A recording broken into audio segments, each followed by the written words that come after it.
was solid. Number 6, Martin. At the center, 7-footer in his third year out of Washington. Number 11, Todd McCullough. At 1 yard, at 6'5" in his 6th year out of Villanova. Number 30, Kidd31p. And at the other guard, at 6'4" in his 8th year out of Cal. Number 5, named to the NBA All-Defensive Team. First team NBA, Jason Kidd. And your Nets are coached by Byron Scott. Nets basketball tonight on MSG. This is the first of 4 Game 5s in the NBA, and the Nets, the only local winter sports team that's still alive in the tri-state area, and a chance to keep it that way with a win over Indiana tonight. A decisive Game 5. Tip-off moments away. By now, let's check in with Mike Crispino and Jim Spanarkel. Well, thank you, Ian. This is only the second time in the 18-year history of best of 5s that we have had 4 go-to-5 games in the first round. We talked to Byron Scott about the pressure for all these teams facing elimination games. Here's what he had to say. Let's be ourselves. Play like we played all season long. And, tonight you got to play with a little bit more of an edge, maybe a little bit more of a chip on your shoulder, but we don't do anything differently. If we go out there and we defend and we rebound and we run our offense like we've been doing all season long, we'll be fine. We'll be playing Sunday. So, Jimmy, he says do what we did all season long, but it's going to be a little more difficult to do it in one of these games, isn't it? Mike, there's no question about it. I don't think you really changed much, even though it's the 5th game. I think what you have to do is you worry about your intensity with this team. I think you try to get them to come out and say, don't make mistakes, and if you do make mistakes, you want them to be real aggressive mistakes, and this is 48 minutes. You just got to turn it up. All right, Ian and Bill, let's enjoy it. Back to you.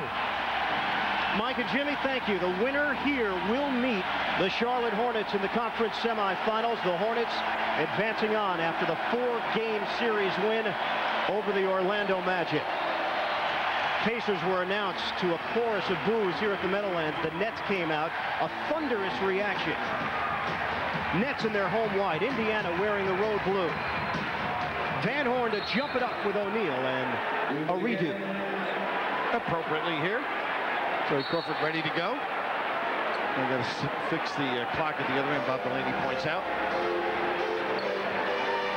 Indiana controls the tip. Tinsley does get the start for the Pacers despite the injured knee. It is Joey Crawford, as Raph mentioned, with Bob Delaney. And Derek Stafford. Miller opens up off the mark for 3. Nets looking to run. Martin on a bounce. Kittles knew he had an attempt but didn't take it. Right to the post. McCullough with Brad Miller. Turning off the window. A little kiss. Very important. Jason Kidd on Reggie Miller. Kittles on Tinsley. Nets coming off the 23-point loss in Game 4 on Tuesday night. The most lopsided defeat in the team's postseason history. Miller a jump shot. He's 0 for 2 to open up. Tap to O'Neal for a slam. And that's the area of concern. Rebounding. Do a good job. Force a tough shot. And don't seal the deal. Billy, during the regular season, Nets had only 2 losses of 20 or more points to Washington and Atlanta each time they came back with wins. McCullough trying to use the glass, and O'Neal clears it. Kidd now on Tinsley on the run out. Tinsley kicked out. Artest shot the ball well in Game 4. 18 points, 7 of 12 from the field. O'Neal with Martin, shot clock at 8. Spinning. McCullough there defensively to help, and Kidd crashes the board. So important. Leads the run out. Kittles puts it on the floor. Miller tried to slap it. Van Horn, open look. Knocks it down for 3. And pumps the fist. Energy from Kidd. Rebound push. Get the early offense with Keith Van Horn knocking it down. And a 5-2 New Jersey lead. Van Horn held to 5 points in 22 minutes in Game 4. They get the T on the 3-second, and the big fella, Todd McCullough. Here's the ability to get in traffic, something that you'd like the Kittles to do a little bit more on Reggie Miller. And you're right, a little bada bing by Van Horn. They're running you getting down to get the puppy set. Miller goes to the line after McCullough picks up the defensive 3. One byproduct for Isaiah Thomas's team in Game 4. Jermaine O'Neal, late in that game, even though it was garbage time, got his confidence back a little bit. You wonder if that can carry over to Game 5. It certainly can help him. What Ken Martin did a great job. Forced him way out on a catch. Got to continue that. On the perimeter, Tinsley using the screen set by Brad Miller. The roll and the lay. Pretty good catch, too, by Miller. It didn't show. McCullough opened up. A nice dive to the rim. 2 minutes gone by here in the first quarter of Game 5. The Burnett's worried about executing. They did right there. Uncontested slam. Van Horn to Martin. They want to make dive cuts to the box. Tinsley rushes across, deflected by Van Horn. Nets have a break opportunity. Kidd rushing down towards the rim. Oh, follow dunk. Foul before. How about Jason Kidd? Defense, Van Horn, as you noted. Great denial, and then the forceful nature. Something we did not see the other night, Bird. This energy level of the burst. And right here, this is a play they've been trying to start the game, diving to the rim. See if they can get something in the post area. Here's the run out after Van Horn knocks it free, and then the push. Terrific effort, as you mentioned there, with Martin in the back, but Kidd converts the first. They need that push. Kidd will get a second after knocking down on that first attempt. He is the first net to ever earn first-team All-NBA honors, leading this team to a franchise record 52 victories and the best record in the East. They got to help Kidd on Miller by harassing the passer. Don't give them good vision. Tinsley defended by Kittles. Fakes the pass. Kittle sticks with him. 10 to shoot. Nice shot by Martin again. O'Neal trying to set up. Instead, it's Brad Miller. Settles for the jumper. Long rebound. Kittles. Nets running down the middle. Kittles bumps into Brad Miller and lays it in. Good turn of the shoulder. And Miller with pretty good defense tried to play both McCullough and Kittles. Nets open up 4 of 5 from the field. Indiana is 2 out of 6. Out of bounds, and the Pacers will retain it. Bird, that's a good example. Miller was about to get free. Kittles made a tough look for Tinsley. Help cover your guy. So many questions coming into this game. Can the Nets play like a #1 seed in a pressure situation? And here's use of the curl kid right there. Tinsley, other side of the floor. Artest steps back and drains the jumper. He's been a problem, huh? He bites you during the course of the game, generally on the defensive end. Artest with his first field goal. Here's Martin. Jump shot. Kenyon knocks it down from the side. That was a strict ISO. They overloaded on the other side of the floor. Two-man basketball. All 5 Net starters have scored with 8.5 to play opening period. 13-7 New Jersey. Miller using the Brad Miller screen. Jump shot. No good. O'Neal couldn't grab it. Van Horn. Double tick. I think switch it. Great hustle by Van Horn, Bird. They're trying to looking to run, and Keith wants the ball from Bob Delaney. Bob Delaney was counting the house. Good start. They wanted to execute, and they've done it. Half-court set, Van Horn, the cutter, Kidd.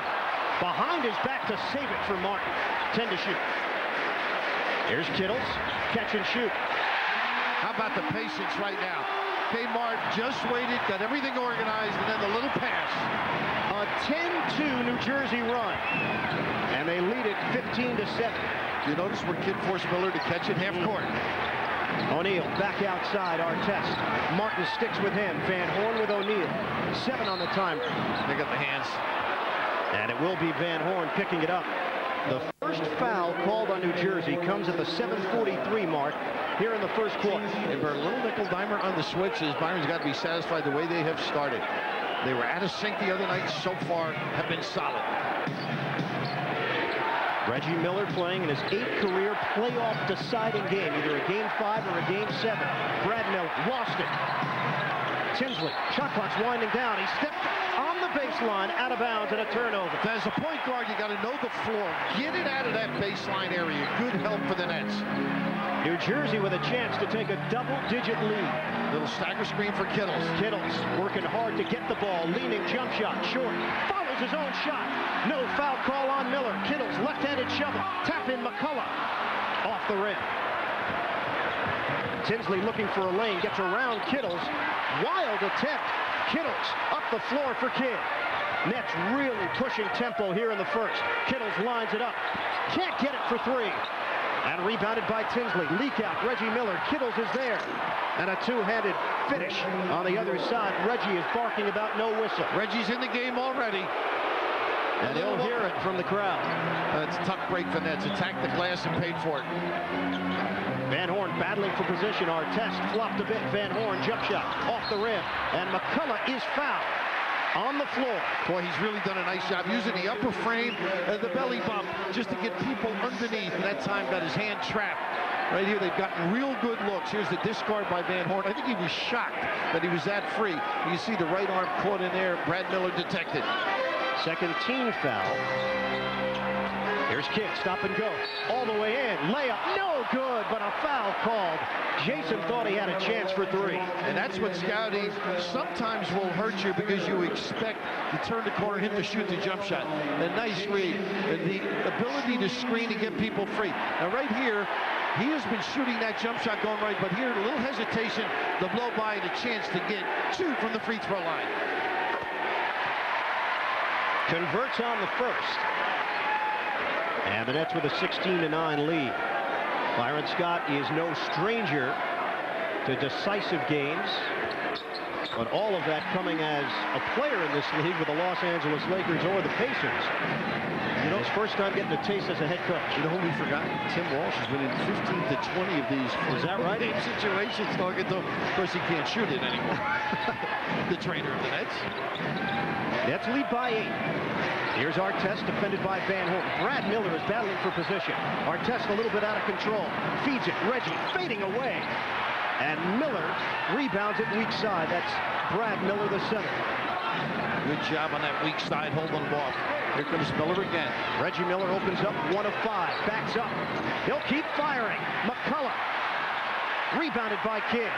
Kidd is going to be exhausted having to run after Miller and still run and push the ball.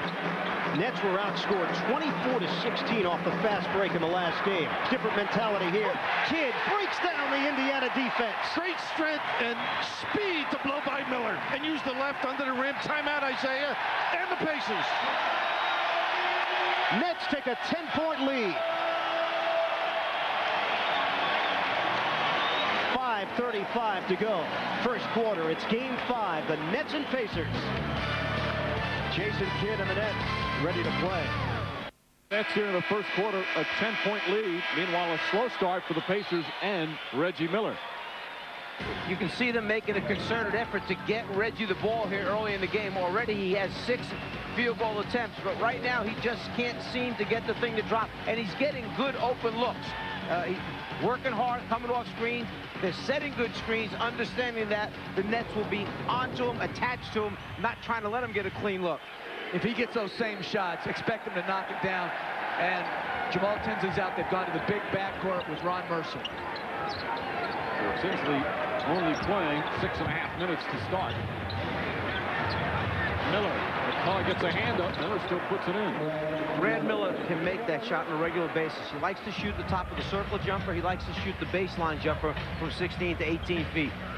Steal by Miller. Anticipated that perfectly. Bad pass from Jason Kidd and an easy 2. And that's nice. You come out of a timeout, and Indiana gets themselves 2 quick baskets. Suddenly back into a 6-point game and have quieted the crowd down. Those are the kind of plays that get Miller untracked as well. Those easy baskets. Kittles, Van Horn, hop step, it's inside. McCullough, the offensive rebound. McCullough with 4 points in the opening minutes.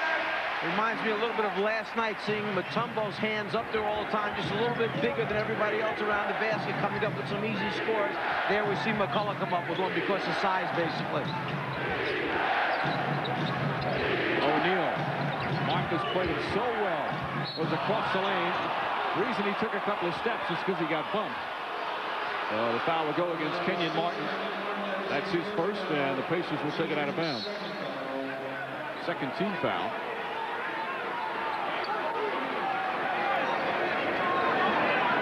Something wrong with the clock. The officials. They had reset it to 24 seconds rather than 14 seconds. And again, O'Neal's a left-handed driver when he faces up. Martin's got to take away his left hand, especially going toward the middle. Artest, and a foul down low. It's going to go against New Jersey. Joe Crawford letting us know, telling the bench to be quiet. Shows you how tough it is. You come underneath the screen and they come right back and re-screen him once again. Then Miller stops, starts, and then goes again and cuts down the lane. It's that little grab right there that's called a foul. So Kidd picks up his first 13th foul. And that's the risk of having your best player guard their best player is foul trouble, and early foul trouble. So he has one with about 4:20 to go. Do you keep him on him now going down the stretch of this first quarter? Well, Isaiah accomplished, Byron Scott accomplished what he wanted to by putting Kidd on him, and Reggie Miller basically has not made a field goal other than the 2 layups that he had, breakaway layups. So from that standpoint, it may be a good move that he got him off to a slow start shooting. But your side of it is that now you jeopardize the fact that how long can you keep him on him? So maybe you switch him off now after 4.5 minutes left. You could, and I think Kidd is by far their best perimeter defender, and I think it's a great move because in this game where there's nothing else to play for if you don't win, you got to go with your best against their best, particularly with Miller's reputation for big games and big spots. Well, they have the clock all settled right now. 4:22 remaining in the first. Miller was saying after the Game 4 win, this is where the fun begins. He just loves this stage. He's off to the slow start. Brad Miller gets inside. Tough move. Swatted away by Kenyon Martin. Again, terrific block. But a lot of his blocks, he just shoves out of bounds instead of trying to keep them in play. He's got 2 things against him, the backboard and McCullough, and then Martin comes flying in to help protect his teammate, Todd McCullough. Not a high percentage shot. No, and I think with 2 seconds on the clock, expect them to go to a little pin down from Miller. O'Neal, one dribble, quick shot, just got it off in time. Artest comes flying in for the rebound. We played with so much force in Game 4. Goes right at Keith Van Horn, rushed the shot, and Martin the rebound.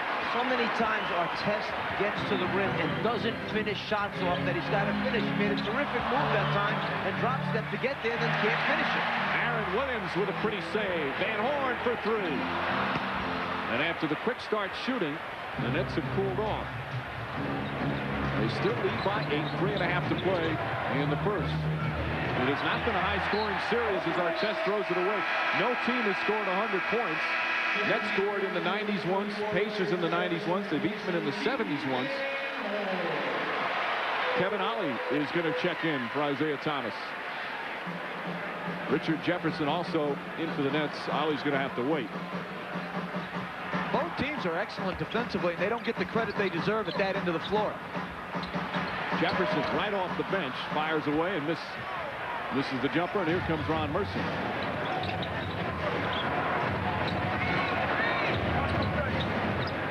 The Pacers, though, despite the Nets being one of the better defensive teams as Mercer knocks it down, have shot very well in this series. And a technical foul has been called. This goes against Jefferson. Didn't see what he did, but Joe Crawford very adamant. And a quick technical here. I think it's a taunting technical. Why would he be taunting anybody? They just scored. This seems unusual. That's not the personality of Jefferson, though. It just seems strange, but then strange things do happen in this game. Especially when it's your first Game 5 as Jefferson, the rookie. Well, we've said this over and over again. In a series that comes down to a Game 5 that has come down to some final shots, a technical and one free throw can mean the difference between you being out and advancing. And it's mind-boggling how guys get involved in it.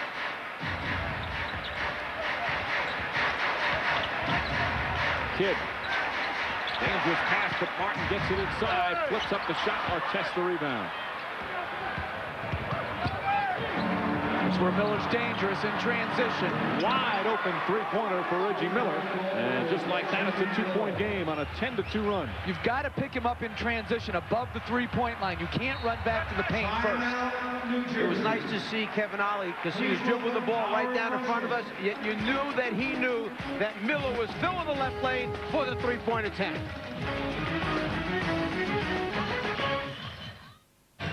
Welcome back. 21-19 lead for the Nets. And sometimes you have to find a way to get your teammate Reggie Miller on track. The rebounder with the basketball for the Pacers is going to outlet the ball to Kevin Ollie, who's going to start the fast break. Reggie Miller starts way down low opposite the basketball. As they start their transition, Ollie has his head up. His job as the point guard is to know at all times, where is my teammate? Well, here's Miller. And you know who else knows it? In transition, Jefferson saying, go get him, he's wide open. Unfortunately, nobody gets to him soon enough.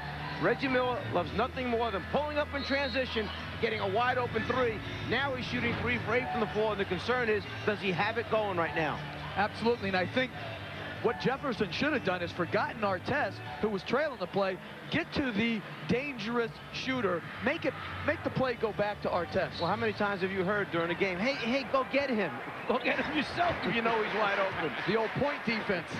Miller's made more three-pointers than anyone in NBA history. That was his first one of the night. Jason Kidd misses. Kenyon Martin, the emphatic follow.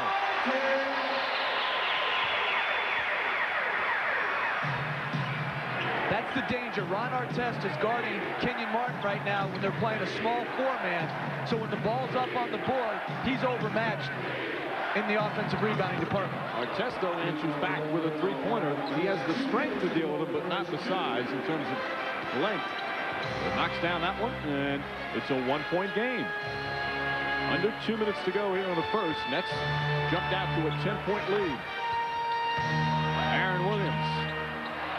No one went for it. Kevin Ollie picks it up. Lucius Harris and Kenyon Martin looked at each other, and Ollie was the aggressor. And when Harris was laying on his back on the floor, he looked up at Kenyon Martin as if to say, you know, I thought you were going to get it. And Kenyon's saying, I thought you had it. And Ollie made his mind up, I'm going to go get it. There's a loose ball here. Who's going to get it? Martin waits. He thinks that his teammate's getting it. Harris thinks that Martin's getting it. Ollie will finish this thing off. An easy 2 for Indiana. And Pacers have their first lead of the game. It's an 11-point turnaround. They trail by 10, now lead by 1. Martin, quick move. He's got amazing quickness for a guy his size. If you guard a 3-man on him, he can post. You guard a 4-man on him, he takes him off the dribble. That's versatility, and that's what wins in this league. And an offensive foul. Jermaine O'Neal, who had foul problems in Game 4, just yesterday named All-NBA third team, picks up the personal. And the reason that happened is they were playing pick and roll. Jersey decided to go underneath the screen, and the screener rolled too early. So in essence, the screener wiped out the defensive guard on the move screen. You know, Kareem, he used to get away with that all the time when he played for the Lakers. They never called it on Kareem. Jefferson, quick spin move. Oh, great block from O'Neal. Let's get back. Good transition defense, and Mercer throws it away. There's the problem when you don't have a true point guard on the floor running the fast break for you. Even though Ollie was there, it was Mercer that was leading that fast break. Aaron Williams on the follow. He has been the perfect bench player for Byron Scott all season. Thinks defense and rebounding first, and has a nice little offensive arsenal when you ask him to.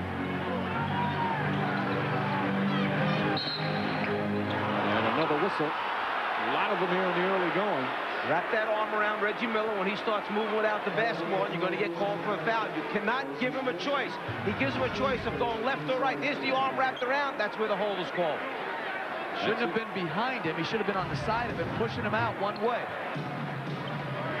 That's Harris's first. And the team not the penalty as we wind down the first quarter. There's about a 2.5-second difference between the shot and game clock.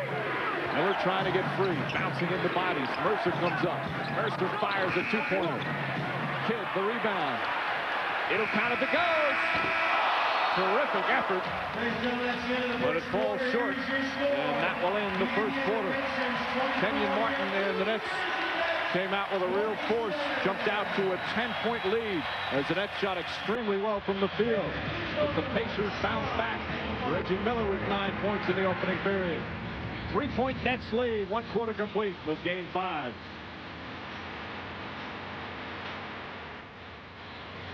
Reggie is one who's never shied away from, you know, being the center of the spotlight in a big game, taking the big shot. So, you know, we know his reputation, and so for us, we don't want to put him in that situation. And if we can keep him out of that situation, then, you know, we've pretty much executed our game plan.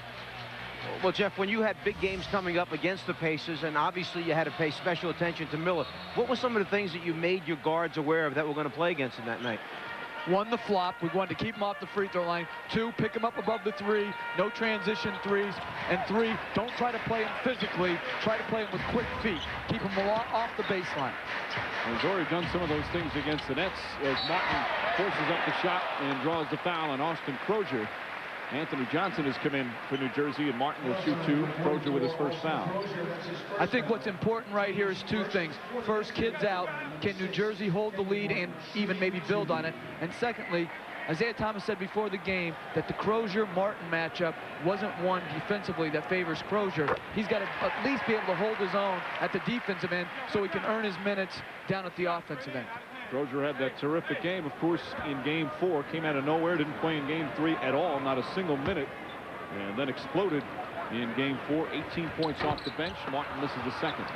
So it's only natural, I think, that Isaiah Thomas has to go with him in this game. He had the hot hand. He was responsible for turning that game around in Indiana. So you've got to let him come in here and see if he can get something going right away. I agree. You have to go with who got you here, and in Game 4, Crozier was a big part of getting him here to Game 5. Jeff Foster, normally the guy that comes in. And Martin, terrific defensive play, grabbing it, and they'll have a jump ball. Yeah, and it's a shame because he had Martin up in the air with the good fake eyes on the rim. It's Anthony Johnson sticking his hand down there to help him. Watch him get Martin in the air. Now Johnson comes down right there to reach for it, which forces Crozier to get the ball up high to protect it, and that's what allows Martin to tie him up. The great ones can recover after getting beat off the dribble, and Martin has that ability because he has such great athleticism. And that's a tough play without fouling. He didn't foul him on that. Isaiah Thomas wanted one, but that was a clean grab. Here goes Johnson. Aaron Williams left open. He can hit that shot as well. Good to see a lot of these journeymen playing big in playoff games, like a Kevin Ollie, like an Aaron Williams. They're not afraid of this big stage. And they accept who they are, and they do what they can do and no more. Mercer. Ron Mercer knocks it down. That would be a huge added boost for Isaiah Thomas if Mercer could get a shot going. 4-point New Jersey lead. We played 90 seconds here in the second quarter. Williams calling for it. Johnson launches a 3. Anthony Johnson puts it in. He's such a different look than Jason Kidd. Of course, he just runs it up and down the court. Johnson much more a methodical player, and sometimes that can help in terms of throw it off the defense. O'Neal down low. Shot contested nicely by Aaron Williams. That was a bad shot because when he caught that ball, there was nobody guarding Ron Mercer. Mercer just hit a jump shot prior to that. If you're Jermaine O'Neal, give your teammate the ball back again. He's wide open at the foul line area. Johnson throws it away. That last shot by Anthony Johnson, they've changed to a 2. So New Jersey's lead is 6. You know, big men that pass up the small guys and don't give them the ball, those are the same big guys that want those small guys to return passes later on in the game. So you have to reward those guys once in a while, just like coaches talk about, hey, reward that big man for getting those rebounds for us. If you want the ball when you're open, you better be willing to give it up when somebody else is open. Now look at the big picture as Crozier misfires. Johnson spinning inside. Anthony Johnson knocked out of bounds. Last touch by O'Neal. New Jersey ball. And Jeff Foster's going to come in. The winner of this game will play the Charlotte Hornets in the second round. If New Jersey wins, game 1 is in New Jersey. If Indiana wins, then the Hornets would get home court in that series. Lucius Harris has been kept under wraps as well. Harris is a good shooter off the bench. Jefferson goes right at Mercer, draws the foul. Shot won't go, but he'll go to the line for 2. This New Jersey bench has really come in there with great energy and force going to the basket. And they have already built on the lead that they had of 3 going into this quarter. If he makes both, they're up 8. A great, great job. Jefferson, second-team All-Rookie this year, along with Jamal Tinsley, who received that honor. Jefferson was upset, though, that he didn't make first team as Artest comes back in. I'm sure he'll be one of them. you get snubbed, use it as motivation for the next year. That's one of the in-style things. Well, he was, you know, if you're from the United States, you had a hard time making it this season on that first team rookie team with Tony Parker from France there and Gasol from Spain on the team. Who did he say he should have made it over? He didn't actually. I think he specified somebody closure. And Kevin Ollie knocks it down. Actually, he did. He specified Shane Battier. And he pointed to, well, they only won a certain amount of games. That was his criteria. So it's unusual. The guy actually says, I should have made it over him. Martin's pass too hard. And the Nets turn it over for the 4th time. And we'll have timeout. Just over 3 minutes gone by. Second quarter in New Jersey. Nets holding on right now with a 5-point lead. New Jersey Nets leading the Indiana Pacers 33-28 here in the deciding Game 5 from Jersey, featuring coaches Isaiah Thomas and Byron Scott. Isaiah played 13 years in the league. Scott played 14 years in the league. And they squared off in 1988 in the NBA Finals. Isaiah had that bad ankle in that series, led his team despite the injury. Scott with some big buckets. And the Lakers winning the deciding game at the LA Forum to win the NBA title.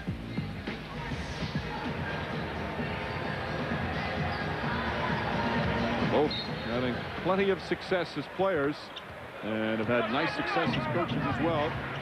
For Scott, just his second year coaching. Same thing for Isaiah Thomas. You know, in actuality, that was switched, flip-flopped around. We meant to have that 2 over by Isaiah Thomas and the 3 championships over by Byron Scott. Zeke won those championships with the Pistons, and then Byron Scott winning the championship with the Lakers. 3 championships with the Lakers. 5-point lead for New Jersey. New Jersey Nets trying to get into the second round of the playoffs for only the 2nd time in team history. And last time was back in 1984 in an offensive foul call against Ron Artest. And for Artest, that's his first. Remember, Artest weighs about 255 pounds. You see him throw that. He just kind of like flicks him off like this little gnat on his shoulder, and Jefferson goes down. Foster and Crozier in the game at the same time now for Indiana with Artest, Mercer, and Kevin Ollie. Martin throws it away. Another turnover, number 5 for New Jersey. Bob Delaney making sure there's no deflection checking with his fellow officials. And it's Pacer ball.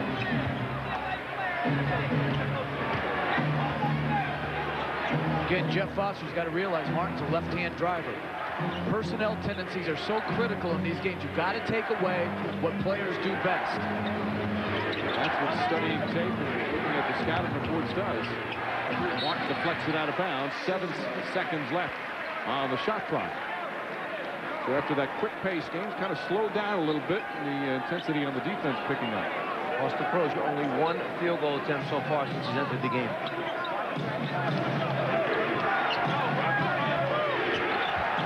Artest gets inside, stripped the foul by Anthony Johnson.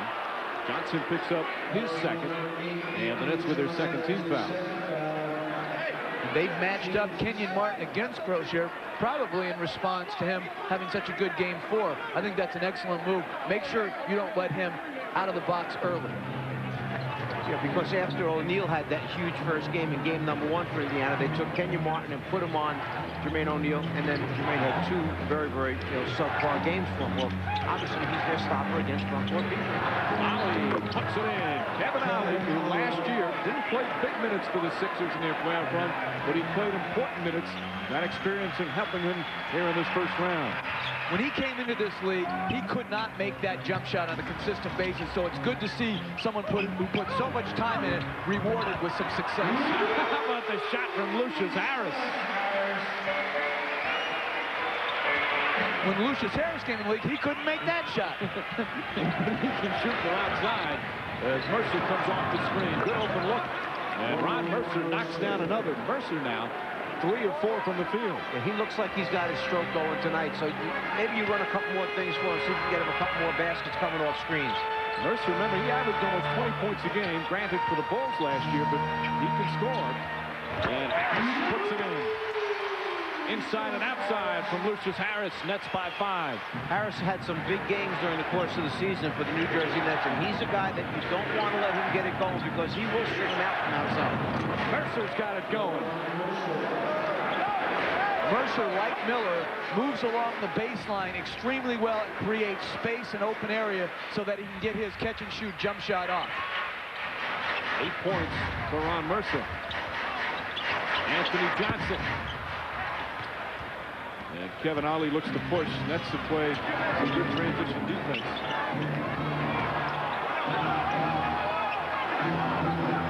Ollie looks over to Isaiah Thomas to figure out what play. They want to go to Mercer again.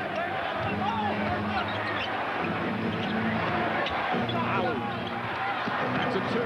Ron Mercer, really a big spark off the bench. He has the last 6 Pacer points, and he's the first player in double figures. He's got 10. And it was so good to see because Mercer was double teamed, so he gave the ball up like he should, and then just by Ollie driving the seam, they ran a draw and kick, and Mercer got the jump shot anyhow. Just past the midway point, second quarter in Jersey. Nets lead by 1. Ron Mercer of the Pacers, averaging less than 5 points a game in the series, has 10 already here in the first half.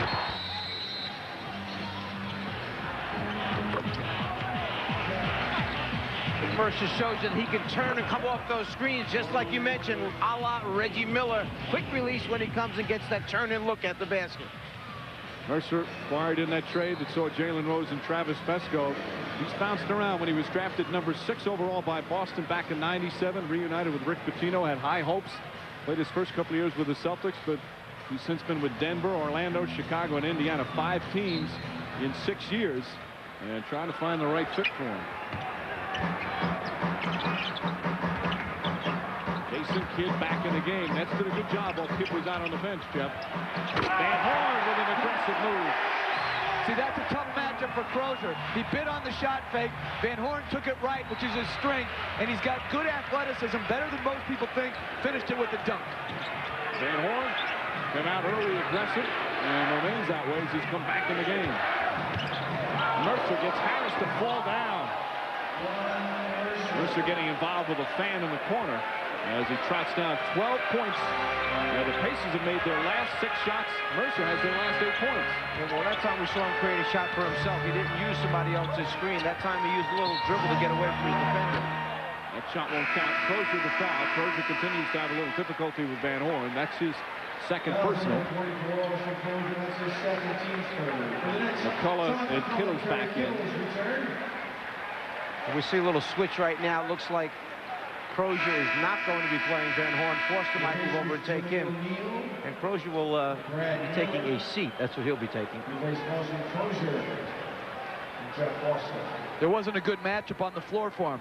Van Horn could beat him off the dribble, which he just did, and McCullough's size is too big. It's very difficult for him to guard either one of those guys. It's amazing how so often a player's effectiveness all has to do with matchups. It's a matchup league. Kidd has to put it up. Shot clock winding down. Didn't get a piece of the rim, so Jefferson gets the rebound. And they get a new 24. Van Horn taking it to the goal. One of those games where Van Horn has come out aggressive. 7 points for Keith Van Horn. Nets by 3. Both teams shooting the ball very well. Mercer especially doesn't get that one.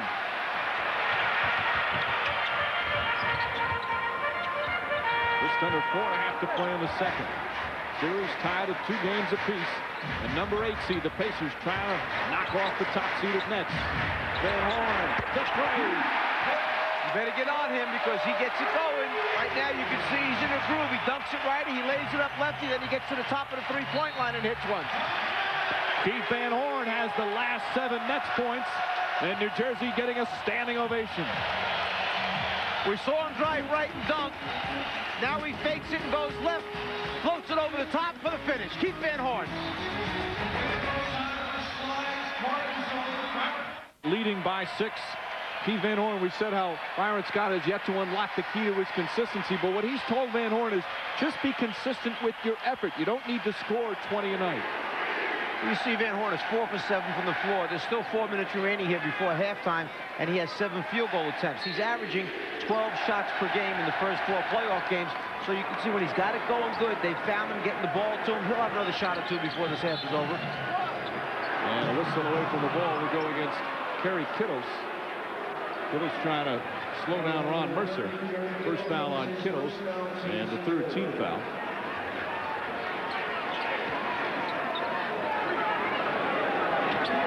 It's interesting, too. Reggie Miller still resting even after that run right there. Well, the problem is when Isaiah had Miller in with Mercer, he didn't like that combination together. And Mercer got it going, so you got to leave him on the floor. Therefore, Reggie's still sitting.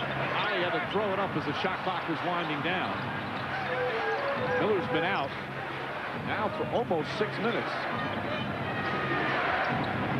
He just got off the bench.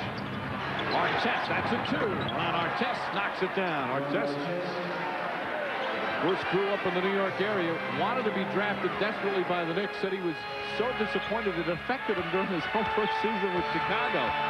But now he's enjoying playing with the Pacers after 2+ years with the Bulls. Who was coaching the Knicks at that time? It affected me, too. Who was the coach, by the way? We could have used that perimeter defense. And a loose ball foul is going to go against Ron Artest. So he's got 2 personals. Mike, I'm not saying that all coaches are responsible for personnel decisions, but who did the Knicks take the year that Artest came out in the draft? Frederick Weiss. I'm sorry, who? Frederick Weiss. Okay. I think you knew that. I think I remember. I think you were playing mind games. Nice move from Jason Kidd. You see, Kidd, he's come out like the way he did in Game 3, overly aggressive to try and take the pressure off some of his teammates. That helped him in the early start. And a blocking foul is going to go against the Nets, Kenyon Martin. When you play a big backcourt like Indiana has on the floor right now, most people talk about how you're going to get the ball in the court as the main problem. But the bigger problem for me always was how the 2 or 3 people that normally play perimeter players that are their size are now guarding smaller players and guarding a point guard. Jason Kidd beat the guy away from the pick and roll, easy layup. I think it's very hard to ask a guy to guard a position that's not his. Artest. Offensive foul, did he call it? No. It looked like he moved a little bit with the left arm, but count the basket in 1. Artest was looking over like to Bob Delaney, like, no, don't call it on me. Now he's got a chance for a 3-point play as Van Horn picks up his second. And this is the first Pacer free throw besides a technical free throw. 3-point New Jersey lead, just over 2.5 to play in the second. Miller with the steal. Kidd, the turnover. Oh, nice passing. Never touches the ground. O'Neal and Brad Miller worked that beautifully. I thought it was a very dangerous play by Mercer to give it to O'Neal that far away from the basket. Backdoor cut and a foul. Kenyon Martin with a gorgeous bounce pass, and Keith Van Horn will shoot 1. There's another easy basket that the Nets get off their offense, which is a backdoor cut. Martin dribbles the ball towards the middle of the floor, and then Van Horn back cuts his man. Artest trying to overplay, a little too aggressive, gets beat for the layup.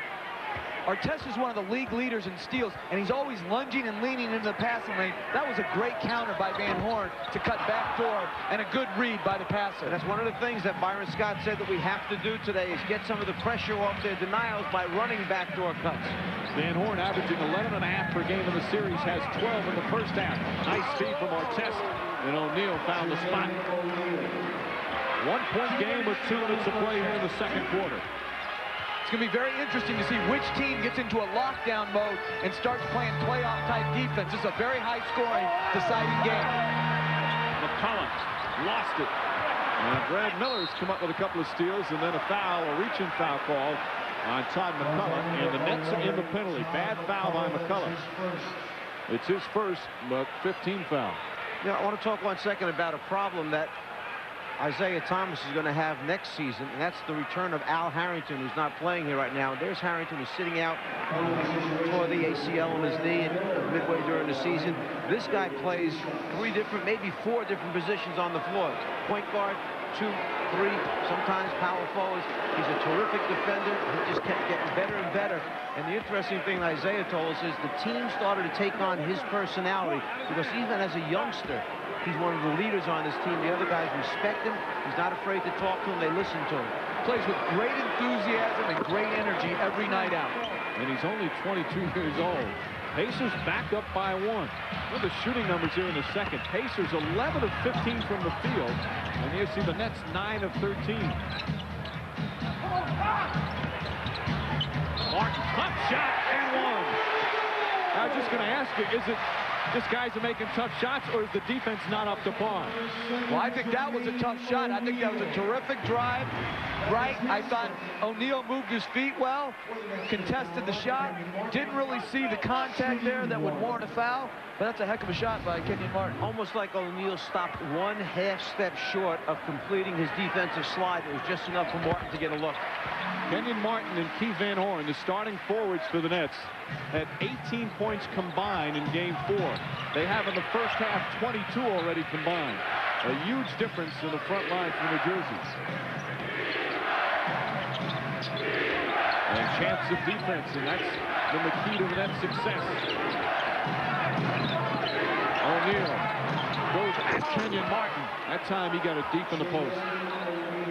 They ran that play to try and get Reggie Miller a jump shot initially, but a poor pass by Brad Miller cost Miller the shot, Reggie Miller the shot opportunity. A little bit behind him, a little bit late, a little bit low. Miller did a good job, Reggie Miller, of just coming up with the basketball.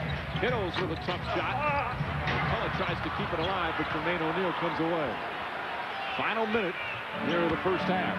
Isaiah Thomas, I believe, is going to have a tough decision to make at halftime. Do you go back to Jamal Tinsley to start the second half, or do you stay with either the big backcourt or Kevin Ollie to start the second half?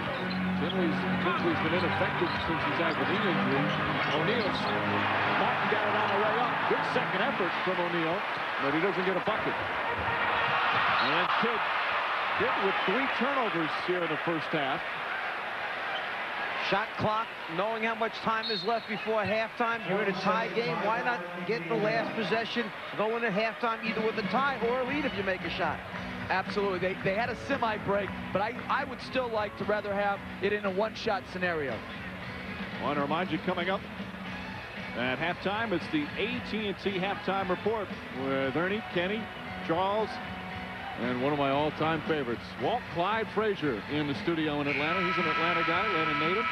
So we'll hear hopefully some rhymes from Clyde in the studio at halftime. Meanwhile, this one all tied up. Game 5 in the Eastern Conference. It's also, of course, the Game 5 between Boston and Philly. That's tomorrow night. Game 5 between Detroit and Toronto. Not a surprise when you consider the way the Eastern Conference was this year. It just shows the parity. 3 Game 5s. The other series going 3-1. 1 through 8. You can't be surprised with anybody who may advance. And that other series, the Charlotte-Orlando, they had 2 overtime games in that series. Miller on the floor with 9 points. Miller 3 of 8 from the field. 22.6 seconds remaining. Shot clock is turned off, so Isaiah Thomas wanting the Pistons to take the final shot.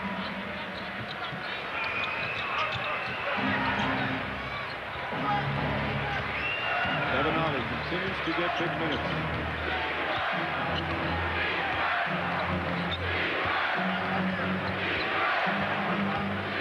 10 seconds remaining in the half. Miller trying to use some screens. Kidd is on in. Does a good job fighting over. Now he gets some room. That's a three. And rebound Van Horn. Van Horn gets it off in time, but well short. And that will end the first half. 24 minutes gone by, and it's still tied at 51. Nets jumped out to a strong start at home. The crowd was fired up. They went up by as many as 10, but the Pacers did a good job. Keith Van Horn, the leading scorer, with 12 points. A terrific first half. He's with D. Lynham.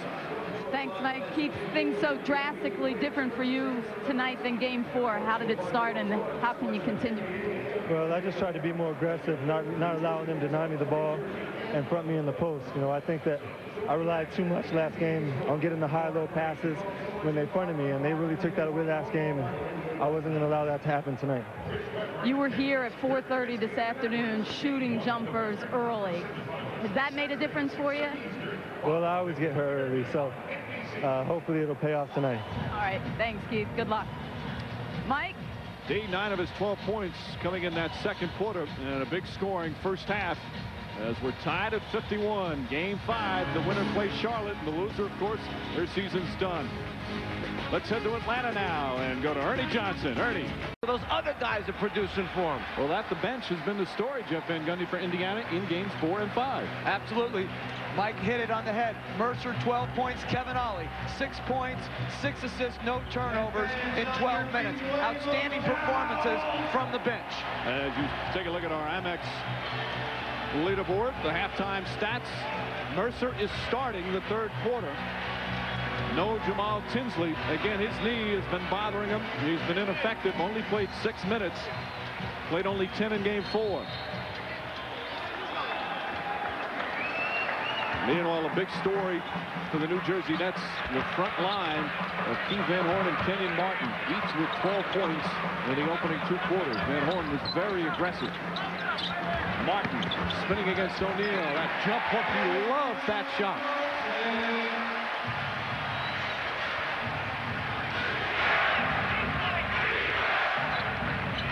So again with Artest, Miller, and Mercer. No Tinsley. Brad Miller puts it in. Let's check in now with D-line of D.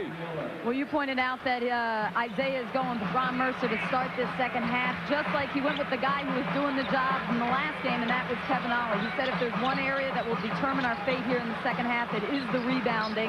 The Nets not only out-rebounded Indiana, but they got 8 offensive, which led to 13 second chance points, and that concerned Isaiah at the break. Mike?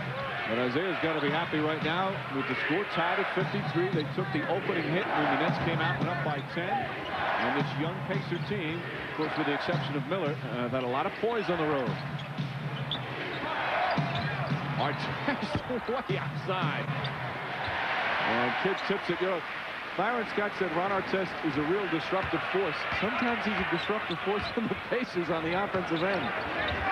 I like the play he made before where he drove and kicked it to Brad Miller. That one I would have liked to see him do the same thing. Miller with the steal and does a good job getting it ahead to Mercer. Jermaine O'Neal. The jump hook and McCullough the rebound. Well, he had drop steps so far behind the backboard that he never got a clean look at the rim. Keith Van Horn calling for the ball. Can't connect that time, but McCullough the rebound.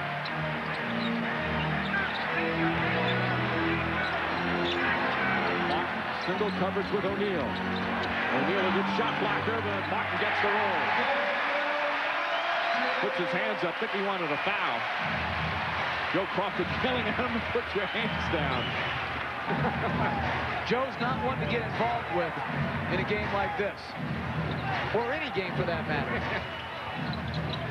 You're at a Saturday Park game he's refereeing. Miller hits the 3. Reggie Miller had 9 early points and then sat for a good portion of the second. Now has 12 total.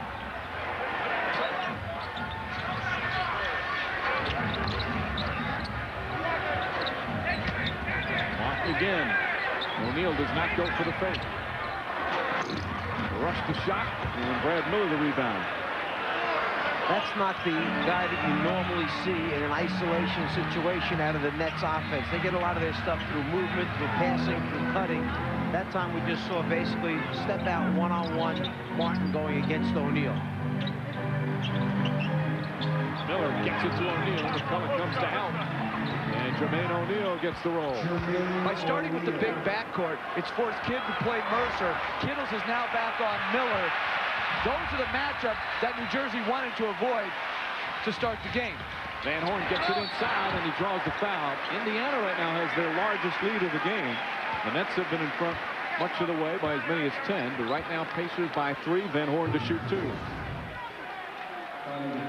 Van Horn cuts and then runs a little rub cut, late passes. You must be aware of late passes because the cutter looks for the ball late and the passer looks for the ball late. A lot of teams, once the cutter goes by his screen, they kind of forget about the guy. It's like, I'm not going to get it, and the cutter kind of goes away and the passer looks elsewhere. But New Jersey's offense is designed for late passes, and the cutters know that. That's why they keep looking for it.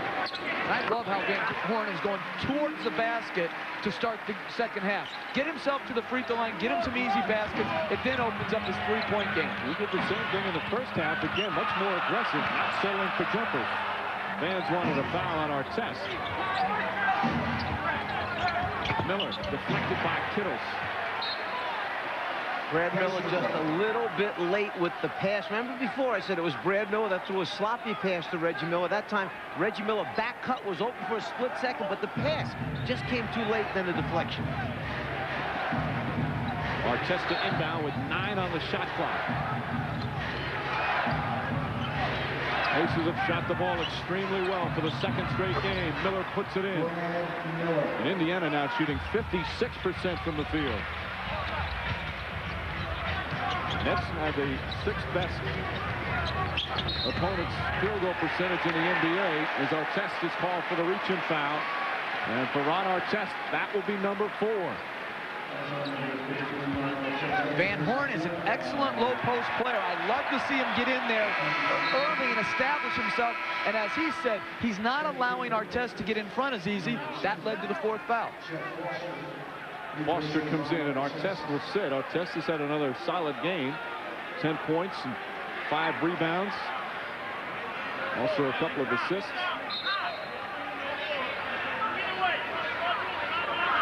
Bob Delaney checking over again with Isaiah Thomas. I don't know what he's talking to him about. Something about substitutions, perhaps? Nope, the dreaded blood rule. No, I don't think it's the blood rule. Yes, it is. Brad Miller. All right, Miller is going down. I just hope. Guy makes a basket at one end, and now we have to take him out for what?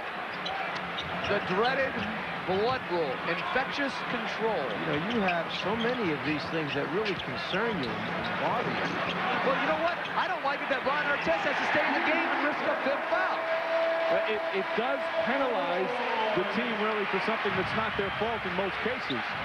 So that hurts it. But just another one of Van Gundy issues that we have to deal with. I was hoping we would avoid it tonight. Artest gets the roll. Van Horn had a hand right in his face, but Ron Artest now with 12. I knew they should leave Artest in the game.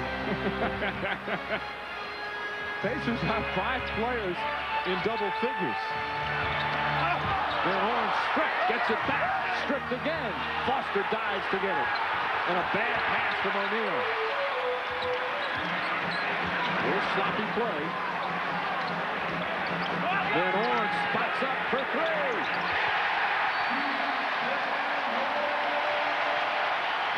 See, I love that technical foul call right there.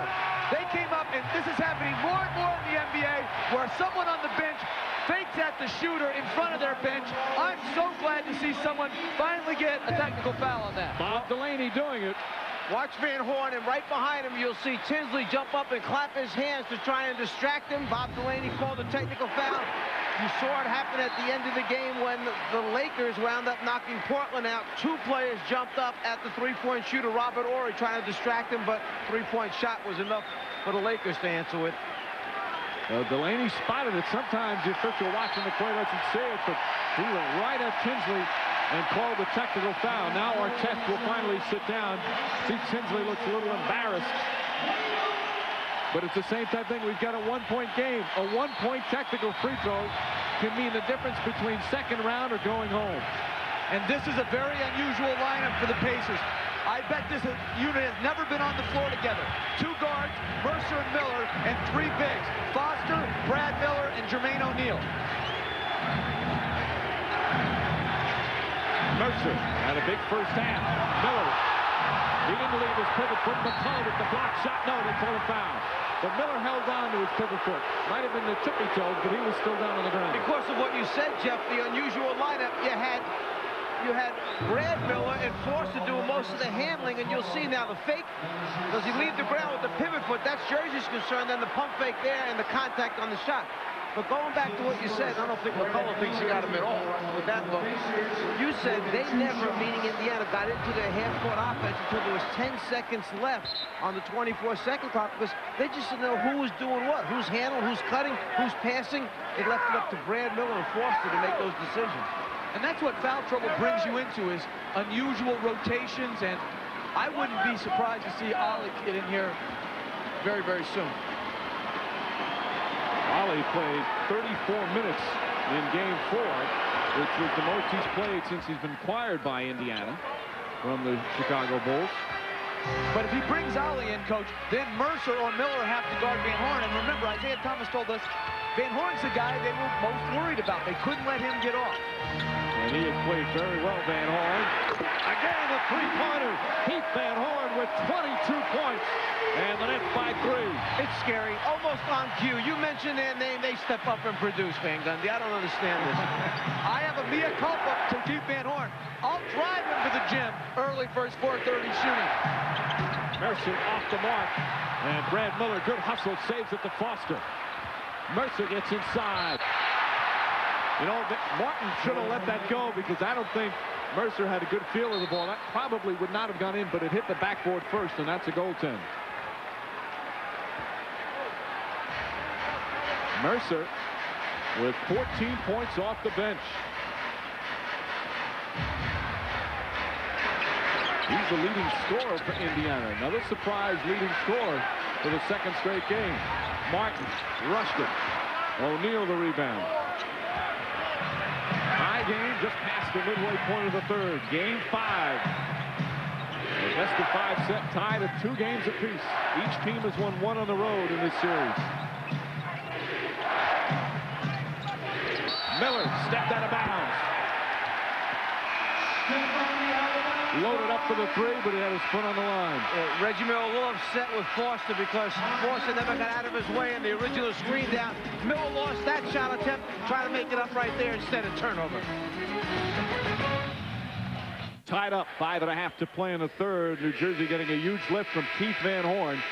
10 of his 22 points already here in the third quarter. Remember what we said, he averages about 12 shots per game in the first 4 games. So he's got 14 attempts so far. He's done it inside, he's done it outside, and the crowd knows it. As soon as he tees it up, they're yelling already because they know he's pure tonight from the perimeter.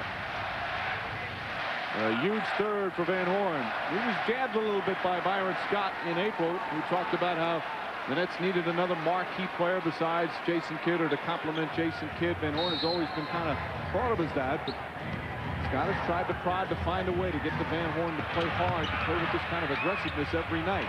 And some nights he looks like a special player, and other nights he becomes invisible. Kidd off the mark, but gets his own rebound. Van Horn for 3, and gets the roll. Keith Van Horn failing it here in the third period. His 5th three-pointer of the game.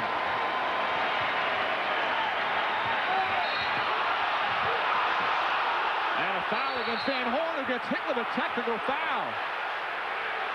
An unlikely reaction from Keith Van Horn. And foul on number 44, Keith Van Horn, that is his 3rd.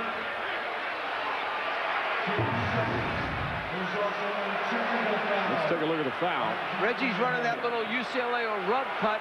Van Horn stands in his path to try and pick up the offensive foul. Disagrees with Joe Crawford's call. Joe Crawford disagrees with his reaction. Most of the time, I hate to see players take technical fouls. But if it's that type of emotion that makes Van Horn that aggressive on the offensive end, I think Byron Scott will take that trade-off. He's been emotional and aggressive all night long, but again, you get these games, it might come down to just 1 point. And it's a point you're just giving away.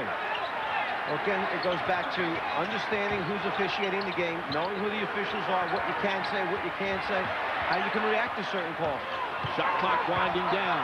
O'Neal stripped by Martin, and a foul on the way up.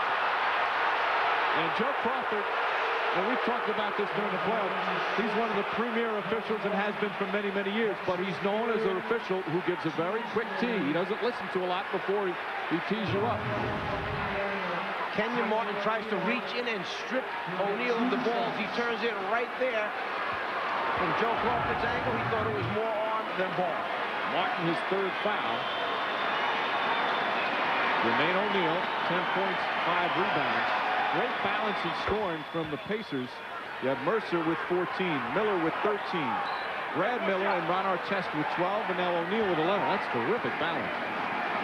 It is, and that's really what the Nets have been known for throughout the year. Tonight they're getting the scoring primarily from Van Horn, and the Pacers are getting the balance. And the Pacers perfect from the free throw line, 10 for 10. Game is tied again, just under 5 minutes remaining in the third. Indiana is shooting 57% from the field. O'Neal deflects and comes up with a steal. Again, the Nets do a good job at transition.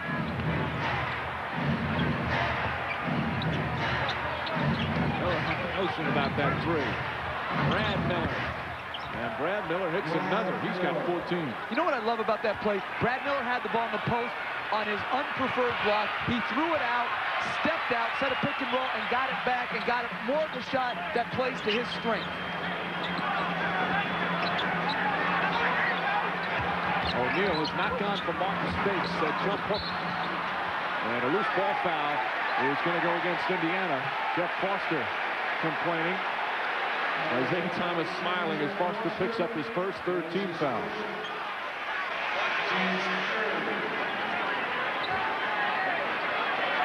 It hasn't been an overly physical game so far, but starting to pick up the slack a little bit in that department. And now foul call again.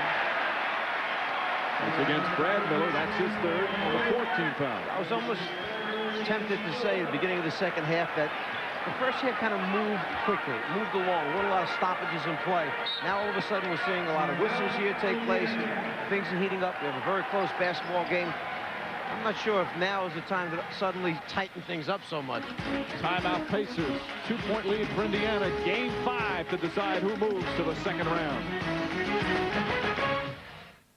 In our TNT studio with a friendly reminder that right now on our sister network TBS, as you take a live look at the Palace of Auburn Hills, you can watch the Raptors and the Pistons playing Game 5 of that series.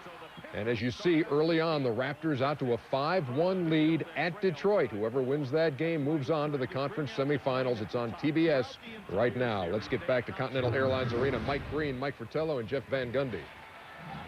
And also David Stern, Ernie, who's on hand here in East Rutherford, New Jersey, watching Game 5. As a sports fan, there is nothing better than a deciding game in a playoff series. We've got 2 of them tonight. Mr. Stern right next to him there, sneaking in the picture.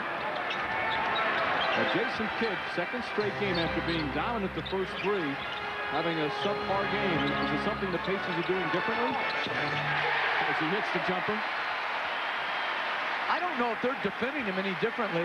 He's always been an inconsistent up and down shooter. His great value is that he makes the game easier for his teammates. He has 3 assists for 4 turnovers tonight.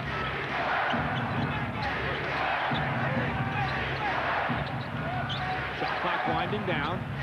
Kittle's on Brad Miller, who wanted to take advantage of the height advantage and took a bad shot.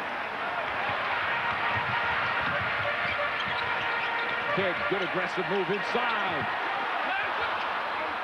And a rebound, a jump ball. Aaron Williams getting involved with Brad Miller and Kenyon Martin as well. And Williams will jump it up with Brad Miller.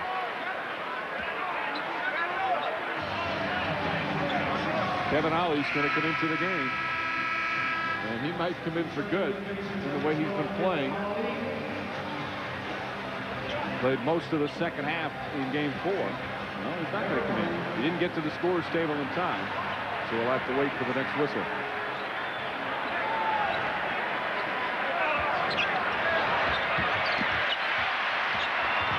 Kittles gets it. That was a tough pass. He caught it from behind, gathered himself and made a nice play. Next, back up by 2. Kittles has been quiet tonight, just 6 points. Has struggled in the series, although hit one of the big shots of the series, that huge 3 in Game 3. Miller for three. Reggie Miller from downtown. They're starting to switch pick and rolls, getting some mismatches in the post, but a bigger mismatch is a big play in Miller behind the three-point line. Yeah, last time, before that timeout, they had switched, and Brad Miller had a small guy on his back. And that's when they came over and double-teamed him. That time, Reggie took advantage of it, got the shot on him. Van Horn misfires. Martin snatches it. Oh, and a terrific athletic play from Kenyon Martin. Nets back up by one. We've had 8 lead changes in this third quarter alone.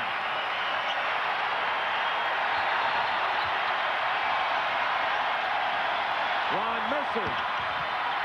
And Kidd goes flying in for the rebound. Here come the Nets. Kittles for three. And Miller grabs it. That's how to get out of that three-point lane. They almost got called for a violation. Well, it was the big three by Kittles in game number 3, or else this series would be over already. You'd have Indiana moving on to the next round. Under 2 minutes to go in this third quarter. O'Neal one-on-one with Kenyon Martin.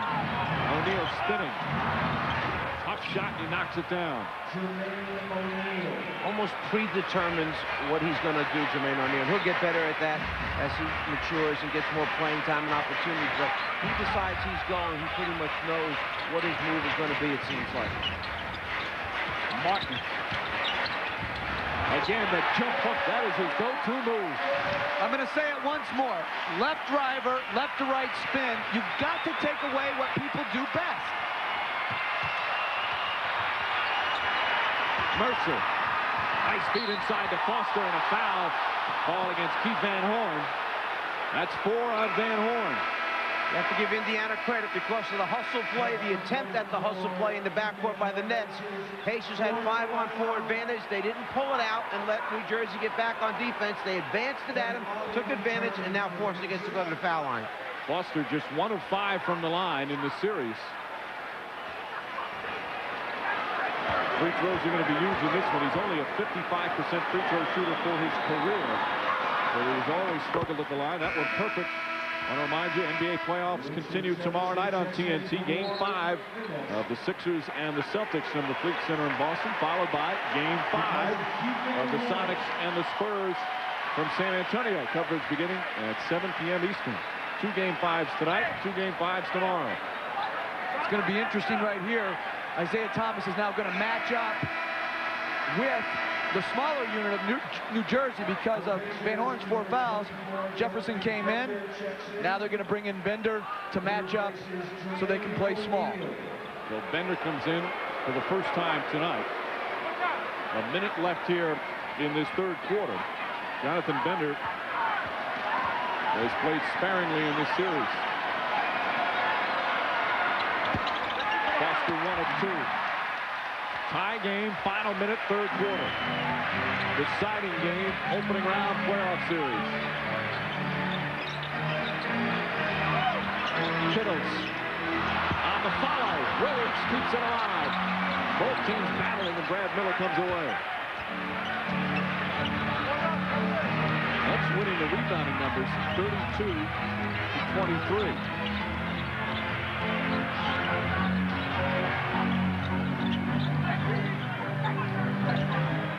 Nice feed to Foster, and a blocking foul call on Aaron Williams, and Foster will go back to the line.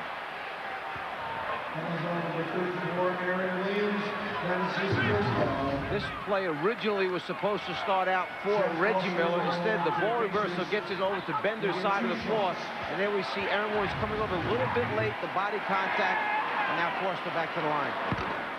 And it's the first. You said the play was originally for Reggie Miller.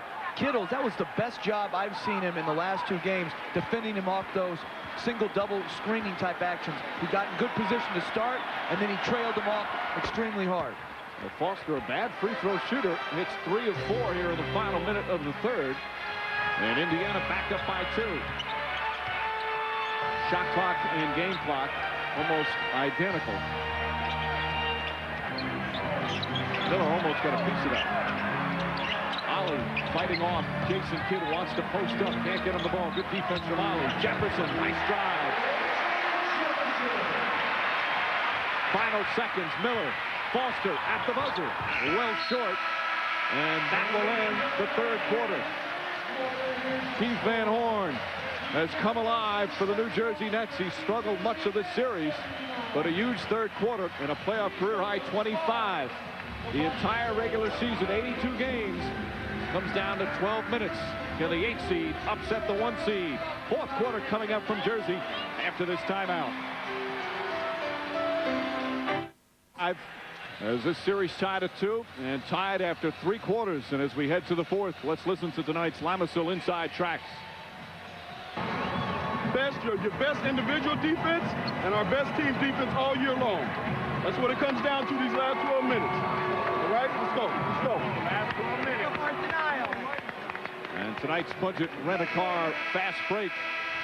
Look at some of the numbers. The field goal percentage, 56%. Maybe that's why Byron Scott bringing up that as he gets to the fourth. Yeah, but look at those 4 fast break points in New Jersey. This is a team that's supposed to get points in transition because of Jason Kidd pushing it for end to end.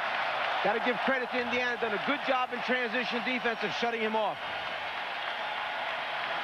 Another factor is that Indiana's made a few shots tonight, which does not allow you to fast break as much when you're making shots. Making shots, not turning it over, limits transition opportunities. Kevin Ollie in the game with Brad Miller, Austin Crozier, Reggie Miller, and Jonathan Bender. Crozier, the big game 4, has Harris on him. Shuffle pass, and Jonathan Bender. Crozier keeps it alive, still battling. Crozier again, stripped down low. Here comes Jason Kidd.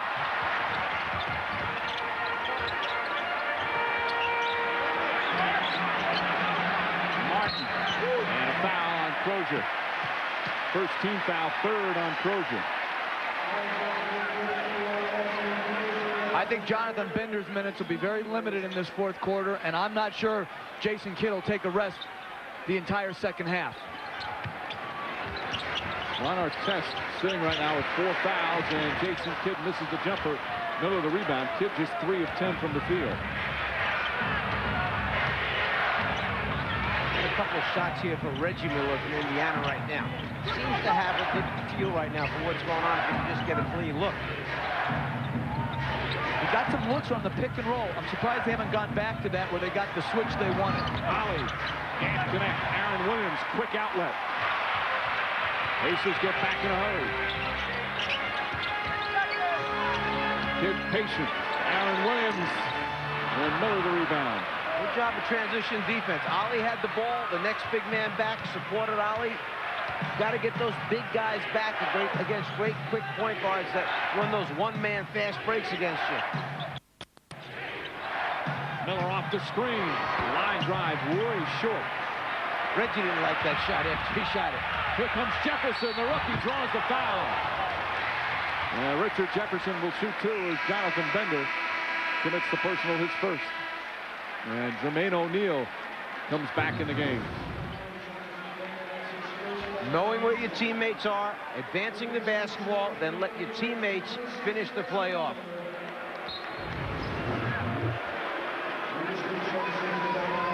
The leadership of Jason Kidd so important. And see down the stretch. 2 free throws for Jefferson. When you look at Jason Kidd,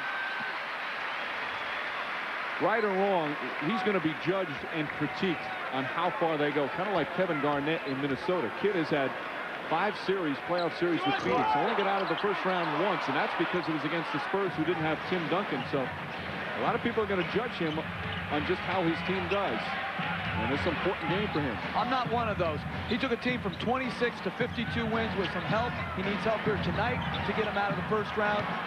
I don't agree with that assessment. Jermaine O'Neal banks one in. It's almost like stuff I'm hearing about Kevin Garnett in Minnesota. Like, well, he just doesn't get Minnesota into the second round. Well, his supporting cast isn't the same as some of the other teams and some of the matchups they've gotten in the first round. Nobody would move on to the second round. Kidd flips it up there. Last year, the Nets won 26 games. The most important thing that Kidd has done, besides the victories, he's changed the image of this franchise. And a ball kicked, so the shot clock will remain at 16. Changed the attitude of his teammates. Guys who had been in this organization that didn't believe that they could win here in New Jersey. He walked in from day one and said, we will be in the playoffs this year. Keith Van Horn says what impressed him most about Kidd on the first day, he called everybody, including the rookies, by their first name on the first day of practice as Harris scripts it.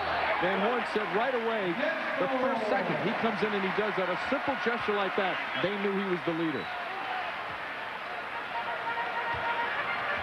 And Van Horn has certainly responded to him tonight with 25, but he's currently on the bench. I think we're going to see Jonathan Bender sit down pretty soon, because really, since he's come in the game right now, he has not had very much productivity. Jefferson misses. Brad Miller, the rebound.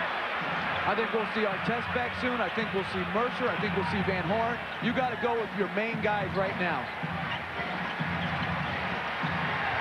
Crozier drives on Jefferson. Offensive foul. I think Bob Delaney, the lead official, was going to call a block, but Derek Stafford blew his whistle and strongly called the charge. Let's take a look at the play. See if Jefferson gets his feet there in time before this contact. I'd say he's sliding in underneath them. It should not have been a charge.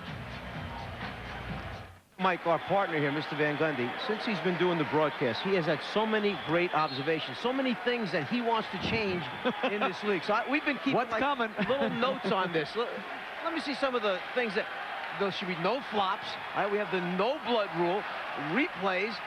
Don't wear the same suit twice. You know, we really didn't have to go there again. I thought I could trick you with the new shirt and tie combo, but you being the fashion police was right on top of that. Even your brother noticed it, okay? When your brother calls from Miami and says something, you know you're in trouble. 22 calls about the two-suit comment. We'll call them Van Gundy issues. Kidd. Mercer got a piece of it, and Jason Kidd will shoot two. Mercer's second foul. Pacers already with 3 team fouls, and there's 8:47 remaining in the fourth. And they should add one more. I like the technical foul at running and distracting from the bench. Yes, yes, I have to agree with that. That was very good. Big call by Bob Delaney. I wonder if they have talked about that in the league office, because it happens in many, many games. I wonder if it's going to now be a regular call, or if this was just Bob Delaney reacting on his own. Well, Tinsley, who you saw sitting on the bench, he was responsible. He was so demonstrative, you couldn't certainly ignore it the way he came out. But I think you might be right, and I agree 100%. That's something that should be called. And I would say if that's the case, Jeff, that they have been notified by the league office to look for it, I think it would be a result of that Laker-Portland game, because it was right there, two guys jumping up off the bench trying to distract Robert Horry. Shot clock again, winding down. Artest gets it to Kevin Ollie. Artest not going to get it off this time. Yes, he will. But Harris takes it down. That was very close to the shot clock expiring. 1 point, New Jersey lead here in Game 5.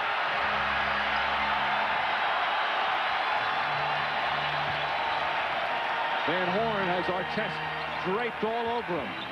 Kenyon Martin, big shot. He's got 22.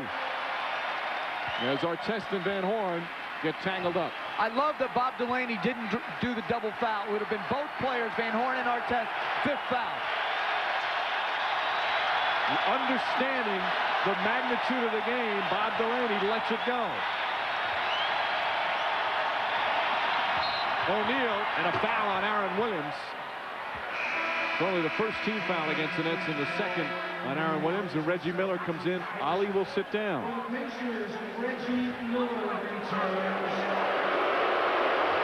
Miller hearing the boos as he does in every visiting arena. I would rather, if I was the coach, to hear no boos for him. He seems to get excited by booing. Jason Kidd with the steal. Kidd always says his best offense is his defense. Lucius Harris off the mark. So much made of Jason Kidd and his flash. He was All-NBA first team named again, but first team defense as well.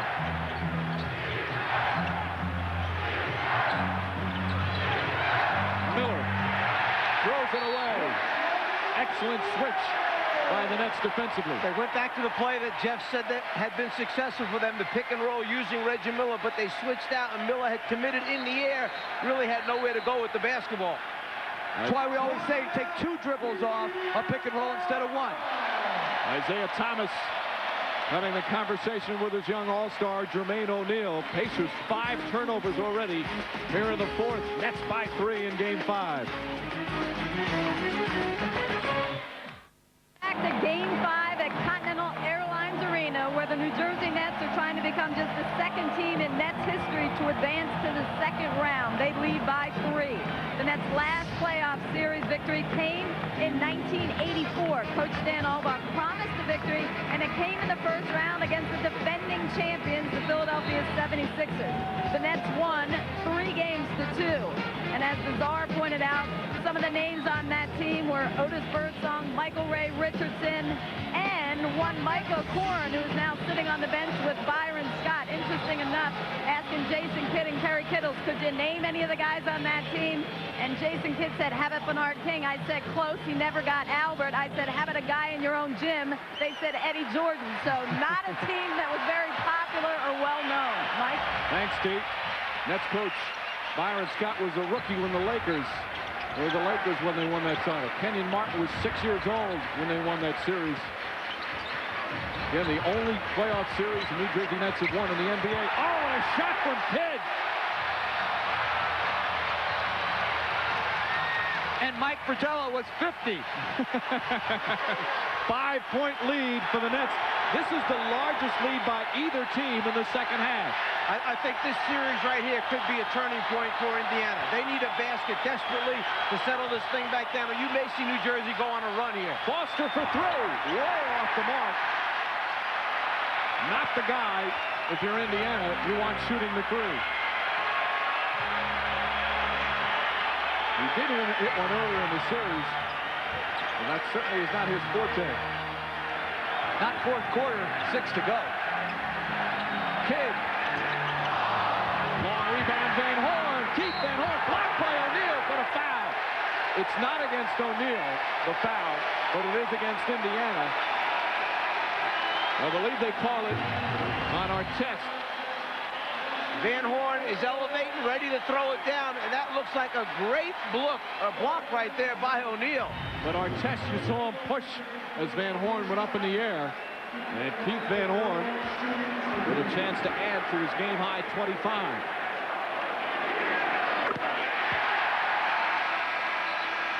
Kevin Ollie back in the game. Foster will sit.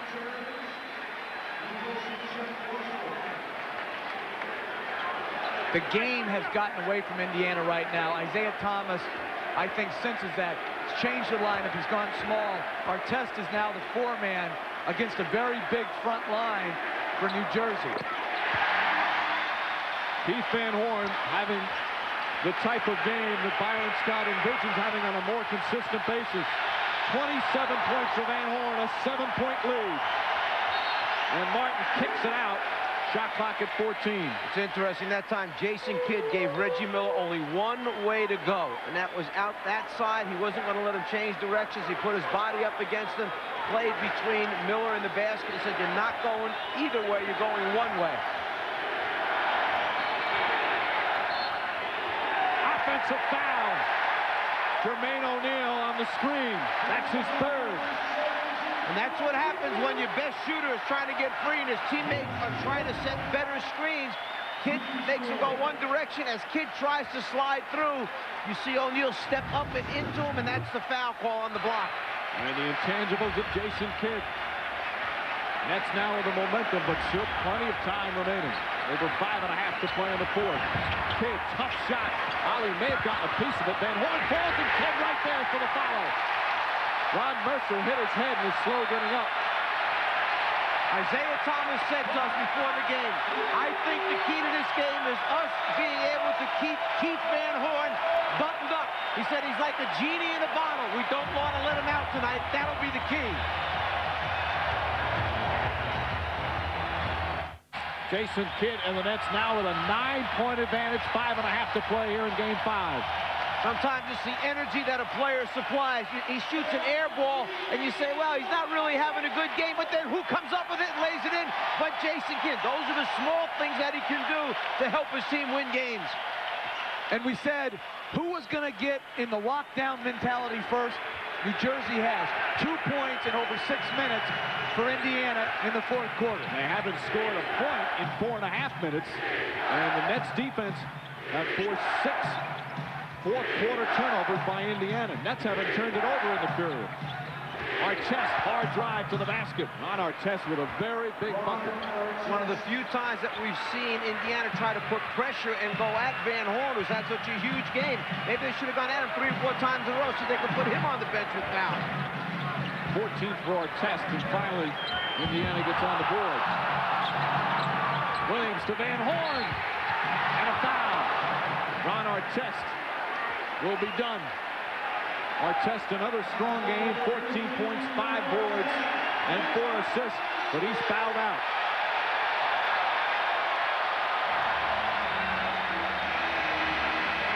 The New York native enjoying playing near his home. What he's done for the evening, and Keith Van Horn with 27 points will shoot 2.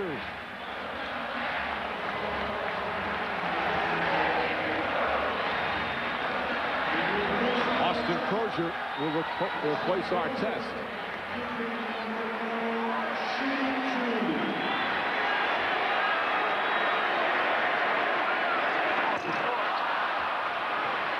Well, Van Horn badly misses on the first. You see him deciding games, tied at half and after the third, and that was the case tonight. 3 times. We'll see who emerges victorious in this one. Van Horn misses 2 free throws. Free throws going to be so big down the stretch. He's had a marvelous game. One of his rare mistakes tonight.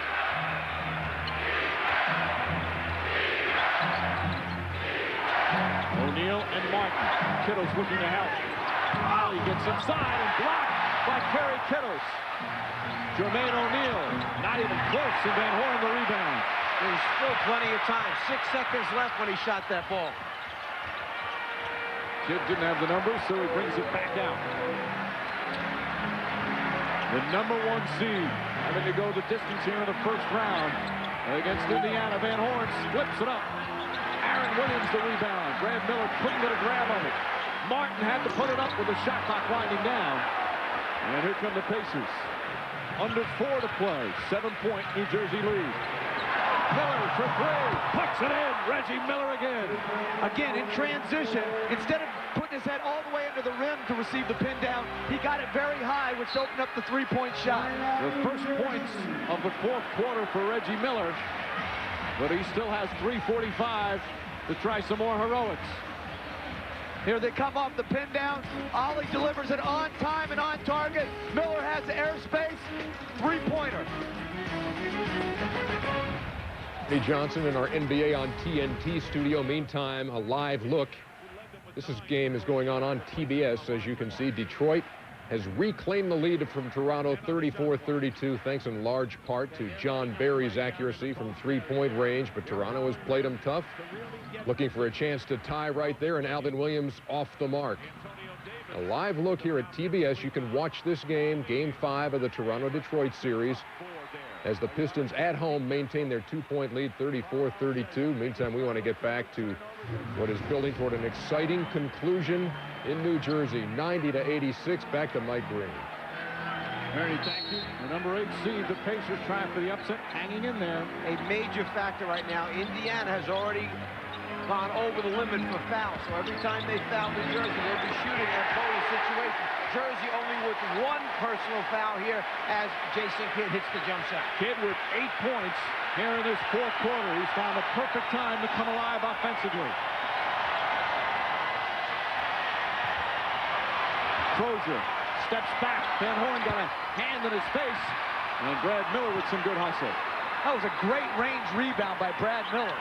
Came from all the way on the other side of the floor. Crozier stepped out of bounds. Another turnover here in the fourth quarter, the 7th for the Pacers in this fourth quarter. This is the 2nd or 3rd time a player has stepped out of bounds now for Indiana tonight. Coming up on 3 minutes remaining. Nets clinging to a 6-point lead. Van Horn for 3. Way off from Brad Miller to rebound.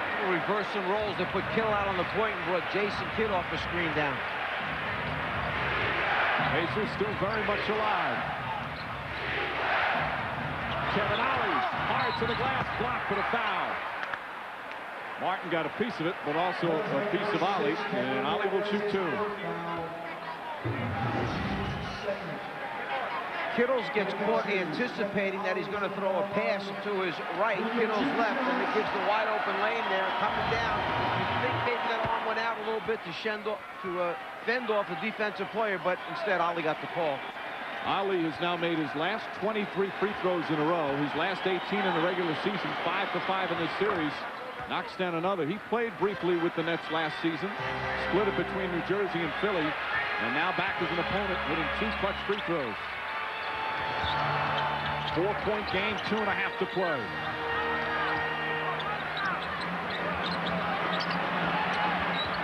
Van Horn against Crozier. Too strong, and O'Neal the rebound. Pacers trying to become just the third 8 seed to eliminate the number 1 seed. O'Neal backing in against Martin. Tough shot, won't get the roll. Hard rebound by Crozier, and he's fouled on the way up. Austin Crozier will shoot 2 huge free throws. These are 2 teams that you see going after every loose ball. You mentioned before about Brad Miller running out to the sideline to come up with that rebound, that bounce. They understand there's 2 minutes left right now. Somebody's season's going to be over. The competitive spirit for both teams is unbelievable. Obviously, Crozier struggled so far tonight, but he's an excellent free throw shooter. Again, free throw shooting, keeping people off the line, and then rebounding miss is so critical. Crozier 85% from the line during the regular season, but a big miss there. The lead for New Jersey remains 4. Now it's 3 with 2:04 to play. Jason Kidd having a big 4th quarter.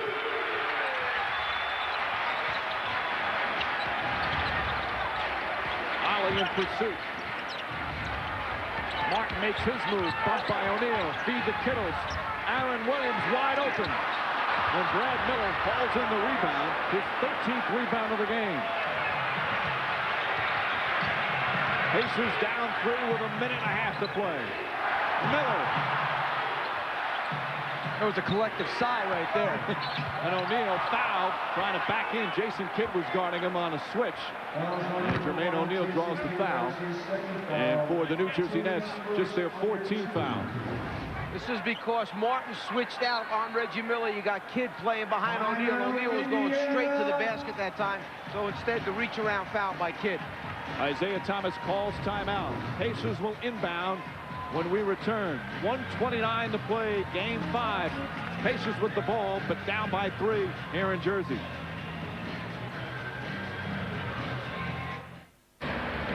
Our game summary with just under 1.5 minutes remaining in game 5. A 3-point lead for New Jersey. Keith Van Horn, spectacular. Reggie Miller looming. A game that's had 13 ties and 18 lead changes. On that last play, the fear of Miller's 3 caused the Nets to switch out Kenyon Martin to prevent the 3, and it left the point guard guarding a 3rd-team All-NBA player in Jermaine O'Neal. It just shows you the fear teams have for Reggie Miller and his late-game 3-point shooting. Remember, only 1:20-second timeout remaining for Indiana. When they got in that last huddle, Reggie Miller tried to change it to a 20 and keep the full, but the officials said, no, too late. O'Neal. Kittles goes to double. O'Neal powers in. Tough shot, and it's a 1-point game. A 10-2 run right now for the Indiana Pacers over the last 4 minutes. What was a 9-point lead has been cut to 1. Kidd the jumper. Puts it in. Jason Kidd, another big bucket. Jason Kidd just answered the challenge. The challenge that they posed to him was, we're going underneath this screen. You have to shoot a jump shot to beat us, and he made it. And Kidd now with 10 points. There's a 3. Miller won't go. Fight for the rebound. Kittles comes away and gets it out to Kidd. That is exactly the shot that Reggie Miller has beaten so many people with. Still plenty of time for the Pacers. Kidd a jumper. Crozier the rebound. Quick outlet. Half minute remaining. And Isaiah Thomas will use his final timeout. It's a 20-second timeout with 26.4 seconds remaining in the game. 20 left on the shot clock, and Indiana will have the ball. First, let's go back and take a look at the challenge that they posed to Kidd. Watch the defensive player, Ali, go underneath the screen. Kidd has to stop, pull up, and get the look. They only have a little space before O'Neal shows, but he makes it. Now here's Reggie. Jason loses his footing. That's about as wide open as he's going to be and about as dangerous as you could ask for if you're New Jersey, but Miller misses the shot. Jason Kidd cannot cheat those screens. He's got to stay attached to him. Run him into the help. Make him put it on the floor. Jeff, let me ask you. They had 1 20-second timeout, which they just used up. They had a transition opportunity right there, Indiana. Instead, once Miller got over, he called for the timeout. Would you let him go and transition down 3, or do you want that timeout right there? Well, I think he's much more dangerous and much more likely to get a quality shot off in transition, but they may feel a little bit uneasy with Kevin Ollie, who just came in the trade 2 months ago, getting what they wanted. Now, because they're out of timeouts, do they have to go for the 3 now? No. But all the strategy must have been explained then in this last timeout, because that's it. Miller coming off the screen. Van Horn switches. Miller tries to get the foul, and he does. Van Horn goes for the fake, and 3 free throws coming up for Reggie Miller, one of the premier free throw shooters in the history of the NBA. You know when there's a great shooter, you switch on to him. The idea is to stop him from catching the basketball. Here comes Van Horn. There's the switch out. He switches out late. Make him go back door. 2's not going to beat you. But why would you leave your feet in this situation? Go straight up, make him shoot it over the top of you. You got him way back behind the 3-point line. What a smart player Reggie Miller is. The shot fake off the dribble pickup is very difficult to keep your discipline and stay down, especially late in the game. More players should use that move. Miller 19 of 21 from the line in the series. Van Horn is fouled out. How about the pressure of these free throws for Reggie Miller? He always embraces these type of situations. And now Myron Scott will call timeout. 18.7 seconds remaining here in Game 5. Reggie Miller, 2 free throws coming up when we return. New Jersey Nets, the top seed in the East, the best team in the conference all season long, the #1 seed in the playoffs. I'm going to watch Reggie Miller take 2 more free throws with a chance to tie this game with 18.7 seconds remaining. In his 11 previous years of being in the playoff, Reggie Miller has taken 713 free throw attempts, not counting this series. He's 20 for 22 in this series now. He's shooting 90% from the foul line. His former teammate, Byron Scott, icing him. He probably doesn't think it's going to work, but the net players on the last free throw have to make sure they don't lose concentration because of his great free throw shooting ability and block out. Oh, Miller missing the free throw, and the crowd delirious. 2-point game, making a 1-point game. Again, the Pacers out of timeouts. So you got to foul immediately now. They're going to take their timeout. Byron Scott decides whether he wants to take the ball on the baseline or take it up over the half-court line. 2-point next lead. New Jersey has the ball when we return with 18.7 remaining. Clock is off. The Nets lead is now just 1, obviously, as Miller made that last free throw. New Jersey with just 1 20-second timeout remaining. Obviously, if you could pick your poison, you want the ball to go into a certain guy's hands, maybe a poor free throw shooter or a rookie like Jefferson, and try to foul him, but it doesn't always work that way. You take the foul quickly, and then in the timeout, I'm sure that Isaiah mentioned to him, realize how much time is left and what the score is, because whether we're down 2 or 3 makes a big difference on what we're going for when we come back down. They have no timeouts left. They've got to keep the ball out of Kidd's hands. Make someone else prove that they're a clutch performer. Kidd gets it right away, and Kevin Ollie fouls him right away. Jason Kidd from the free throw line tonight is a perfect 7 for 7. That was absolutely too easy with 18 seconds in your season to get the ball in. Just too easy. Kidd in the series over 80%. This season, 81%. 2 big free throws here, but even if he makes both, it's still only a 3-point lead with 17.3 remaining. Plenty of time for the Pacers, but they are without timeouts. Amazing how an entire season can come down to who makes free throws. And you asked the question earlier, why was he brought here? This is why he was brought here. This fourth quarter is his time. He has the last 7 New Jersey points, 11 of his 22 here in his fourth quarter. 2 clutch free throws from Jason Kidd. 3-point game. Now, do you foul and make sure they don't take a 3? If it gets down below 8, I'm foul. I am going to foul. I'm not letting Reggie Miller get a shot. Kevin Ollie goes in and misses a 2-pointer. Rebound and a foul. Jefferson grabbed it, and he'll shoot free throws with 5.1 remaining. Ollie made a good play. He saw that the outside passes were covered to the perimeter for a 3, so he saw the clear lane. Reggie Miller had changed directions along the baseline. Kittles is lost for sure. Now he's got the rookie on him, Jefferson. Reggie following the ball, hoping that it might take a long bounce. And you know he was running right back behind the 3-point line if it bounced long to him. Jefferson, 2 big free throws for the rookie. And not even close. Still a 3-point game. This is the crucial one to make it a 4-point game with 5.1 remaining. If he misses, by the time they get to half court, they must foul. They cannot risk it. Misses both. O'Neal the rebound. Kevin Ollie brings it up. Throws it across. Miller for 3. Oh! He backed it in! He backed it in! And the game is tied. We're going to overtime. You have to foul in that situation. Now the officials are concurring. Bob Delaney signaled yes. Joe Crawford now saying, with the other official checking it, and they say yes, it beat the buzzer. And Reggie Miller does it again. Kevin Ollie looked for no one other than his teammate, Reggie Miller. Let's take a listen. And again, a key, listen for the buzzer.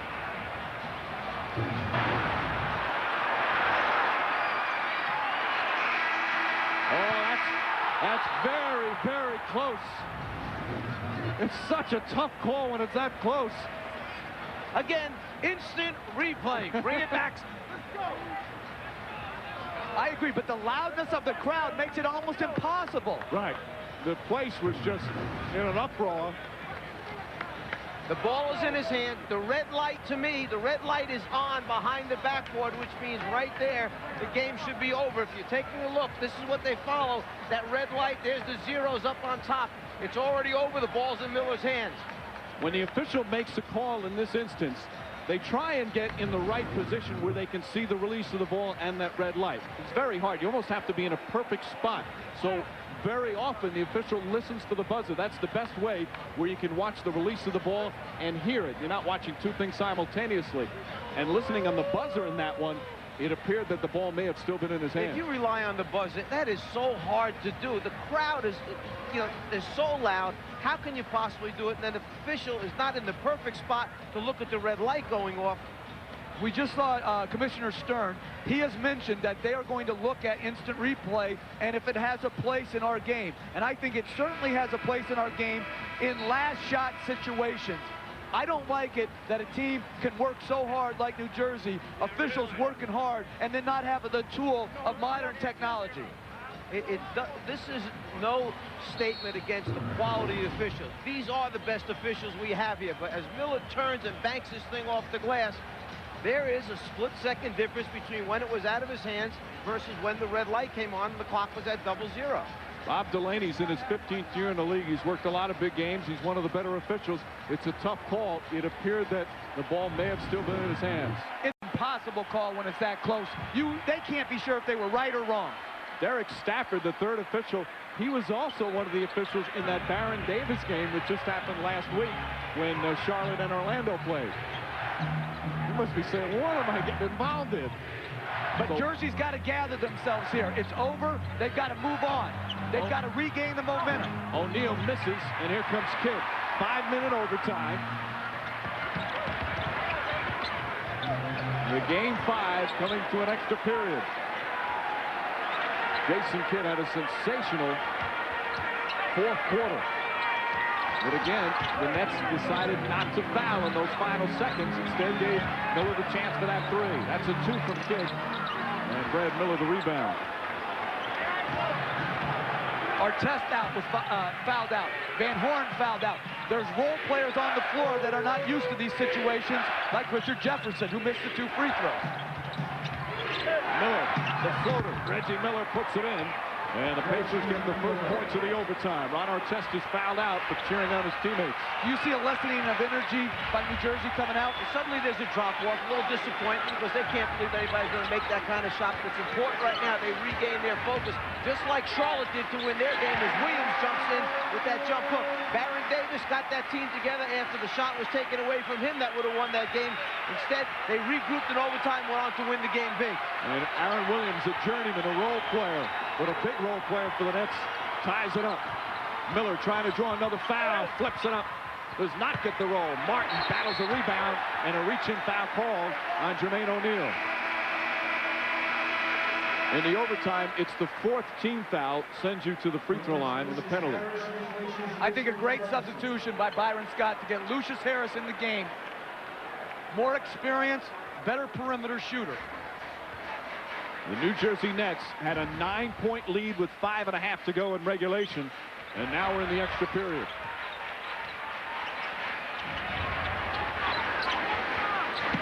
Martin. And a foul called against Jermaine O'Neal, and that's his 5th. 2nd team foul against the Pacers. In the overtime, you also get an additional 3 timeouts. Should go back right to Martin in the post again to see if they can draw that 6th foul. Sometimes the best guy to play against is somebody with 5 fouls, but O'Neal knocks it away. The last touch by O'Neal, however, only 3 seconds remaining on the shot clock. O'Neal had pushed him so far off the block, almost came up with the steal. Only 3 seconds remaining here on the shot clock. Was that possession by O'Neal when he batted it off? Kidd has to put it up. And Mercer the rebound. Under 3 minutes to play in OT. I don't care whether you call Reggie Miller or Mercer the small forward here, but they've gone now with a lineup of Ollie, who they like for the ball handling, Mercer and Miller, who can make shots for him. Mercer fires and puts it in. Ron Mercer with a big game, 16, and for the first time in the series, the team has reached the 100-point mark, and they needed overtime to do it. They're looking to attack Kerry Kittles defensively. The Pacer bench, once again, has played very big. Martin on the pull-up, rushed it. Brad Miller, good boxing out with his 15th rebound. You can see that time Jermaine O'Neal took away that left drive by Martin. He made him go right, took one dribble, pulled up and shot that jumper. They're just going to straight isolations against Kerry Kittles. He's got to take the challenge. Miller right back to Mercer. Here comes Mercer. Inside, tough shot, no, offensive foul. Mercer picks up his 3rd, and he's shaken up on the play. As Mercer turns the corner on Kittles, the next net coming over on the defensive rotation is Jason Kidd, who just gets his feet planted outside the restricted area. Huge defensive play from Jason Kidd. Nets down 2 with the ball.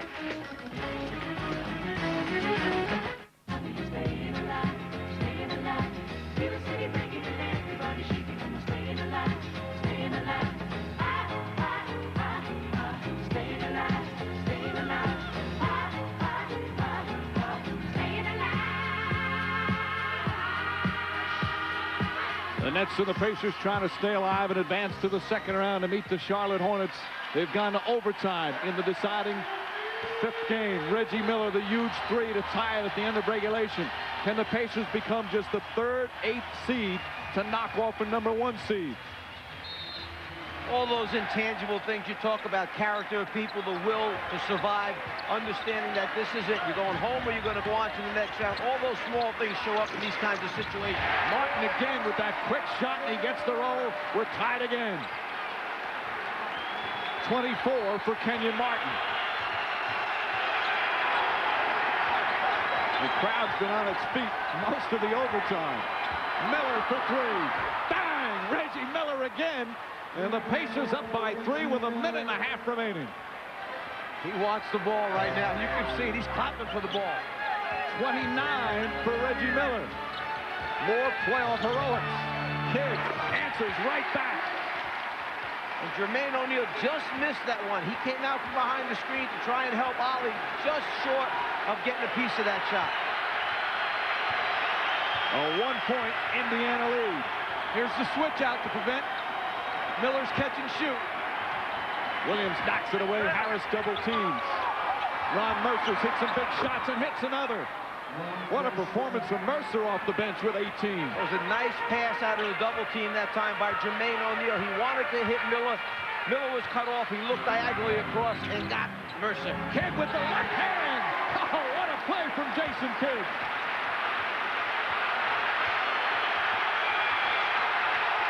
Final minute. Game 5. 1-point game. Kidd's got to stay attached. Kevin Ollie on the pull-up. Way short, and Kenyon Martin able to grab it, and a foul on Brad Miller. His momentum pushed him in. For the Pacers, only their 3rd team foul, so no penalty yet. Nets ball with 29.9 remaining. Now, this is a shot Reggie Miller is used to making. This floater, when you get up in the air and you're kind of like off balance, Miller's made 100 of those things, but for Ollie, that's not the norm.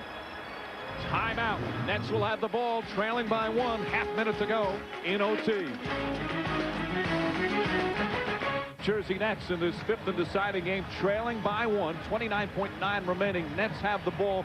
What do you expect to see, Jeff Van Gundy? Well, the Nets have hurt the Pacers with the side pick and roll because they've gone under.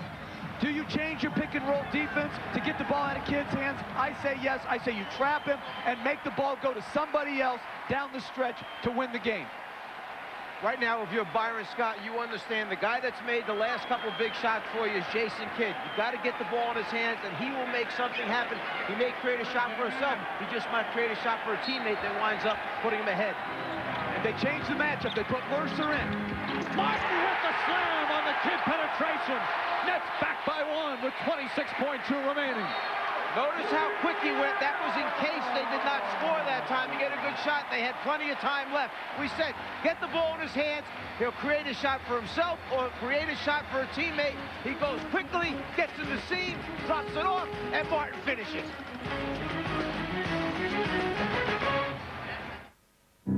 Nets turn to take the lead. 1-point advantage, 26.2 remaining, so 2.2 difference between game clock and shot clock. You see the timeout situation. Nets with a foul to give. Understanding that we have 26 seconds remaining in the game, Indiana has a full 24. You can get the ball inbounds now, get your people situated, and you have plenty of time to run screens to get the guy that you want to get the open shot. That's Reggie Miller. But my second choice right now is Ron Mercer. If they gang up on him, look for the next pass to go to Mercer for the open shot. And sometimes it's not the first shot that beats you, it's the second shot. So they've got to do a great job in blocking out. They got the switch they want. O'Neal against Kidd, and a foul. They had the foul to give. So the Pacers will inbound with 18.8 seconds remaining, still trailing by 1. Now, if you run the same exact play, are you going to get the same switch this time? I wouldn't. It's got to be Jason Kidd. You are a great defender. You stay attached. 1 possession, 1 stop, and you're advancing. And that's one of the reasons they're the #1 seed is because they've been able to make stops. They've got O'Neal and Miller on the same side of the floor. That's where they're going to play from. They go back to O'Neal. Martin right up on him. O'Neal spinning, stolen by Kenyon Martin. And then the foul on Jermaine O'Neal. Kenyon Martin with a terrific defensive play. And he'll shoot with 8.2 remaining. O'Neal is fouled out. Martin becomes the aggressor even though he's on defense right now. He's not going to let Jermaine O'Neal take him. Once he feels the ball is brought down low, he's got those hands in there. He wants to get a deflection before O'Neal can run that drop step spin move into the middle of the lane. Now Martin is not a great free throw shooter. In the series he's 71%. During the season just 68%. Here tonight as you see 2 for 3. Again, we could be in the same situation. Indiana has still a timeout. But if they make both and they decide not to take it on the push up the floor, New Jersey has to foul to prevent the 3. That, of course, if Martin hits them both and misses the first, it's still a 1-point game. Huge free throws. Remember that huge deflection in the Philly game when Derek Coleman got his hand on the missed shot, tipped it back out again. Martin hits the second. And Isaiah Thomas will use his final timeout right now, and they'll advance the ball. 8.2 seconds remaining. Overtime of the deciding game 5. 2-point Nets lead. Indiana ball when we return. 0.2 seconds remaining. Pacers down 2 with the ball, but they're out of timeouts. Now, do you try and hit the three-pointer and go for the win, or just get a good shot and look for double overtime? Well, first of all, you understand that both teams are playing with key guys on the bench right now. Depending on who comes out on the floor, you know that Reggie Miller is the primary three-point threat. Austin Crozier can hit a 3, and Ron Mercer capable of hitting a 3. But just the fact that they're a threat may open up that 2-point shot for them. They just got to tie and get to the next overtime period. If the 3 is open, pull the trigger and shoot it and run off the floor when it goes in. And they can't go for Miller's pump fake, which will get them on the line. They've got to stay down if they switch out. No fouls to give. Miller gets past Kittles. Miller inside with the slam. Reggie Miller ties it with 3.1 remaining. The Nets have a 20 left, and Byron Scott will use it now. Exactly what Coach Fratello just said. They were so worried about the 3 that he drove it to the rim, and he got the dunk. It's exactly what they wanted opened up. And Reggie was smart enough to understand we only need 2. There he is jumping out on the 3, and he goes right around Kerry Kittles, who uses up no time off the clock and trying to stop him. That's the threat of Reggie Miller. They're switching out on him. Don't let him get started on a 3, but play defense, for goodness sakes, instead of giving him a clear path to the basket. And the Nets grateful for the new rule this year. There used to be a 20-second timeout. You could not advance the ball. Now you can. And they'll get it in their front court by the 28-foot line with 3.1 remaining. Plenty to get off a quality shot. Ollie back in the game on Kidd. He's got to keep him in front and make him shoot the ball over the top. And if I was guarding the inbounder, I am not letting that ball get into Kidd easily. So you play on the top of the inbound on his right hand and force him to throw it to the corner. You tell him he says they seem to want to bring Kidd out to the top all the time. Neither team with timeouts remaining. And both teams in the penalty. Martin to Kidd. Kidd makes his drive, puts it up. No good. Double overtime.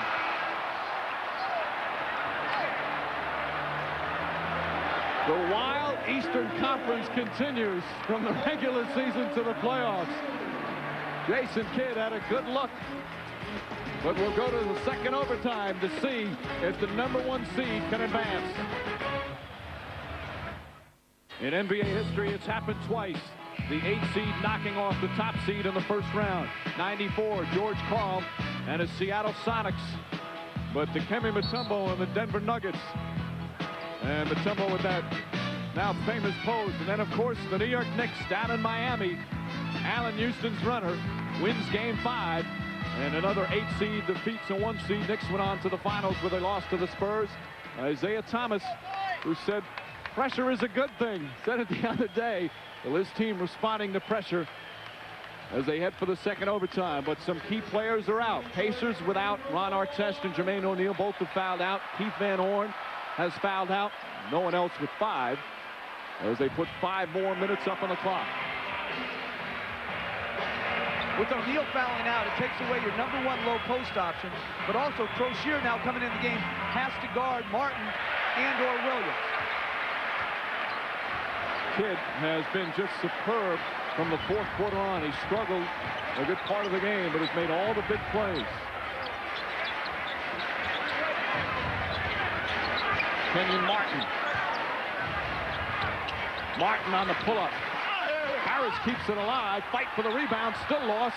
And Crozier comes away. As long as Crozier keeps fighting Martin that way and makes him come out 10, 12 feet off the low block area, you can live with that. Miller hit the big 3 at the end of regulation that may have come after the buzzer, but it sent it into the first overtime. Mercer, quick shot. Rebound knocked loose. Last touch by Kidd. Pacer ball. Again, they switched the initial pick and roll, but it left them vulnerable on the second shot.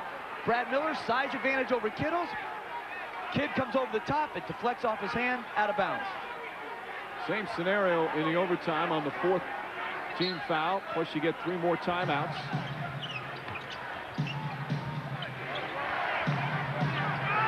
Mercer trying to take Kittles off the screen. Martin switches. Crozier has kills on him. Crozier backs in. Draws some contact. Kevin Ollie hesitant to shoot at first. Crowd wanted to travel, but Harris gets the rebound. It's interesting. Here comes Kittles, draws the foul, and one. Bad foul from Mercer, and Kittles with a chance for a three-point play. That's bad transition defense. You should never give up a layup like that in this particular situation. And it was interesting to see the hesitation in Ollie. In game 4, he didn't. He shot it freely. Here, Kittles touch foul. You got to put the guy on the line for 2 free throws there. There can't be any touch fouls going down the stretch of these games. I didn't know who Ron Mercer thought was going to pick him up running down the floor. Ron Mercer was running down the center of the floor, and you had Kittles out in the right lane. You got to push out and find them. Mercer's played a solid game, but made a bad decision. Nets by 3 here in the second overtime. Miller, the 3. Won't go. Martin, the rebound. Still 3.5 to go in the second overtime. They want to run 4 corners right now and run the clock out. That's it, rest of the game. Side pick and roll going under still. Martin calling for it against Crozier. And a foul on Crozier. Pacers with their second team foul. Crozier now has 5. Remember what we said. Crozier that time let it get it down low with his back to the basket, and then he's a problem for Austin Crozier. He's got to get on top of him, front him, force him to step out off the block. Shot clock reset to 14 as they inbound. Jason Kidd deflected by Miller. Ollie tried to go for the steal. Kidd knocks it down. That's the same shot that could have won it for him at the end of the overtime. Instead, it gives him a 5-point lead in the second overtime. Under 3 minutes to play. Crozier fakes. Martin stays in front of him. Mercer, tough fall-away shot. Ron Mercer offensively, a superb game. He now has 20 points. 3-point New Jersey lead. Kidd spinning. Kicked by Miller. Shot clock will remain at 14. 2:32 to go in the game. Or perhaps at least in the second overtime. And Byron Scott will call timeout. Second overtime in the deciding game 5. Scott's team leading by 3. For New Jersey with 2.5 to play in the second overtime. Watch Jason Kidd's right leg when he plants it and extends it right there. He hurts the right leg. He comes up from this thing. He starts lifting, and then you see him reaching for his thigh area. He may have pulled a hamstring in there, could have pulled something in the groin area as his foot jammed in the lane. Kidd has been sensational in the fourth quarter and overtimes. There you see the total numbers. That's after a struggle to start. He only had 11 points after 3 quarters. Shot clock winding down. Martin makes his move. Tough shot. And rebound Brad Miller. Miller with 16 Go in boards. transition. Push the ball. It's the best chance you have to get a good shot. Mercer. Up shot. Harris may have gotten a piece of it. And Lucius Harris comes up with a loose ball. Huge defensive play right there. Ron Mercer looked like he had a short 2. 2 minutes to go in the second overtime. Kidd steps back. And Miller another rebound. They've needed him again with Artest and Jermaine O'Neal having fouled out. Brad Miller's done a superb job on the boards. There's extreme fatigue on both sides right now.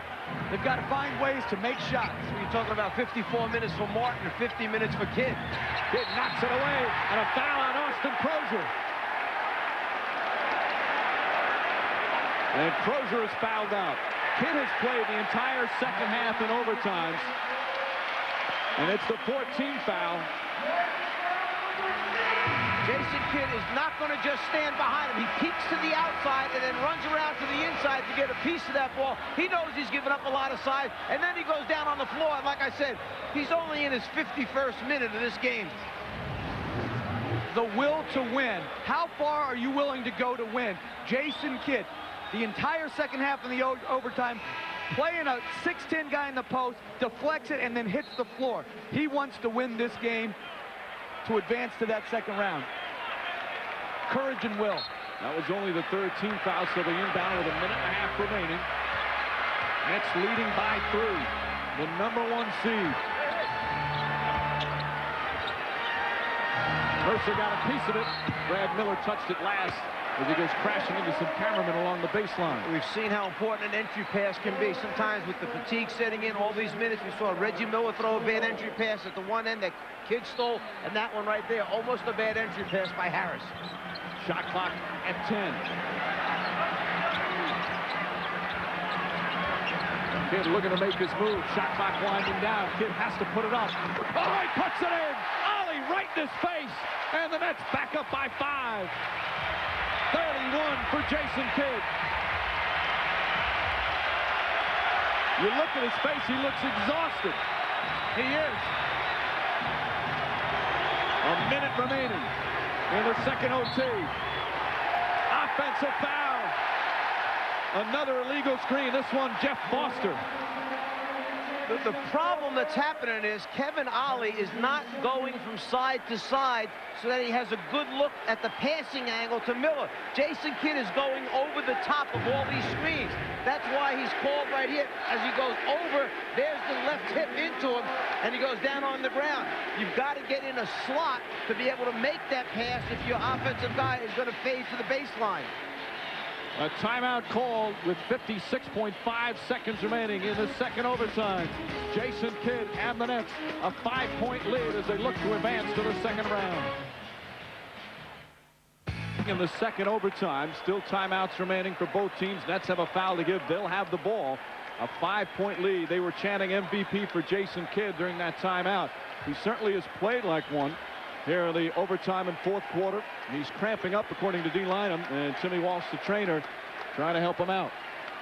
Took a shot there as he went over the top of that from the left hip. Hit him in that leg area, which is so vulnerable to be injured or bruised, but I don't think with 56 seconds remaining, it's going to keep out of the game. We saw the 51 minutes for Kidd. He's played the entire second half in overtime. And wisely taking time off the clock as the MVP chance continues. Kidd finding Martin.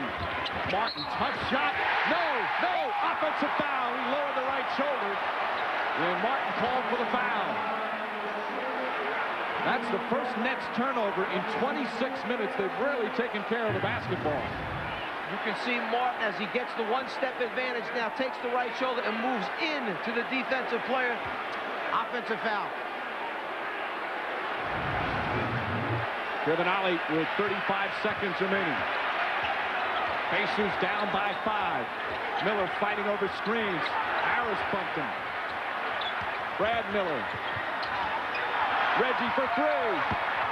And Kenyon Martin the rebound. They foul him immediately with 20 seconds remaining. Kenyon Martin will shoot 2 free throws with the Nets leading by 5. And that was a nice job by Brad Miller that time. He took the ball, had nowhere to go with it. He drove the ball to the middle of the floor and hoped that he and Reggie Miller were on the same wavelength, hoping Reggie would back out and spot up behind the 3, which Reggie did. But remember, in that situation, when you're down 5, you need a 3 and a 2 or a 2 and a 3. Doesn't matter which way you get him. Martin missed a free throw earlier that helped the Pacers tie it up and force the overtime. Knocks that one down. Kenyon Martin, 28 points. 6-point lead with 20.1 seconds remaining. Pacers still have a couple of timeouts, but they're in a big hole right now. Martin with 2 clutch free throws, and it's a 7-point New Jersey lead. 20.1 seconds remaining. The #1 seed on the verge of advancing to the second round. Now with a comfortable 7-point lead with 20.1 seconds remaining in the second overtime. I say comfortable, but Reggie Miller has worked some miracles before. Of course, against the Knicks, had that 8 points and 8.9 seconds in the 95 playoffs. But it would be some kind of miracle finish if he could pull this one out. Well, in that game that you just spoke about, we lost concentration. Quick 3. Couldn't get the ball in, another quick 3, and then the untold story is we got fouled because Sam Mitchell thought they were still down, and we missed 2 free throws. Then we fouled Miller, and he made the free throws. Nets, by the way, have a foul to give. And they still have 1 timeout left. Kevin Ollie drives, Williams all over him, taking a lot of time. He stepped out of bounds, and that may do it. 7-point lead, 15.2 remaining.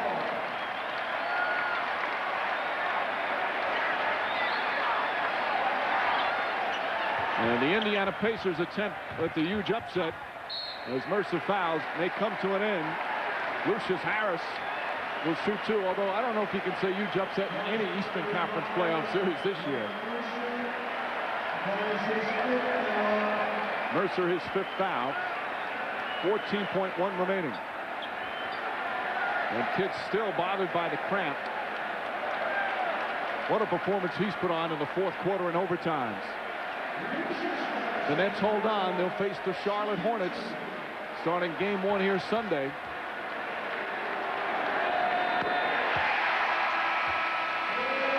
And Jason Kidd's coming out of the game. There you see the season series. How about Charlotte winning that series without Jamal Mashburn, their leading scorer? Tremendous job by Charlotte. And having to start that series with Jamal McGlure suspended. Final seconds, a 9-point lead. Reggie Miller's going to put up another 3. Can't connect. Johnson a rebound. And the New Jersey Nets' dream season will continue. As they call a foul, they'll advance to the 2nd round for only the 2nd time in the team's NBA history. And the first time in 18 years. Well, let's go back to the beginning of the game. Like Jimmy Walsh, the trainer, said from New Jersey, we got this one tonight. He knew it all along. Big, big. Indiana Pacers played a great series. They took them to the limit and nearly pulled off a 2nd upset. 3.4 seconds remaining. Jason Kidd, the leader down the stretch. The big plays at crunch time. 31 points, 7 assists, and 8 rebounds.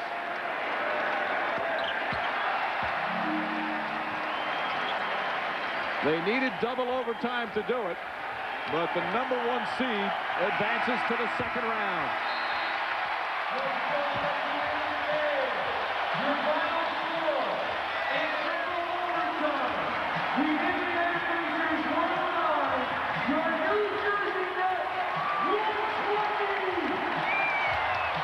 Some nice displays of sportsmanship as this hard-fought series comes to an end. That first playoff series, they defeated defending champion 76ers in the 1st round, lost in the 2nd round to Milwaukee. This time, these current Nets will play the Charlotte Hornets in the 2nd round. Jason Kidd, a spectacular performance, and he's with D. Lynam. Yes, he is. He's getting a lot of congratulations from a lot of people, including Reggie Miller. Jason, I know you're exhausted.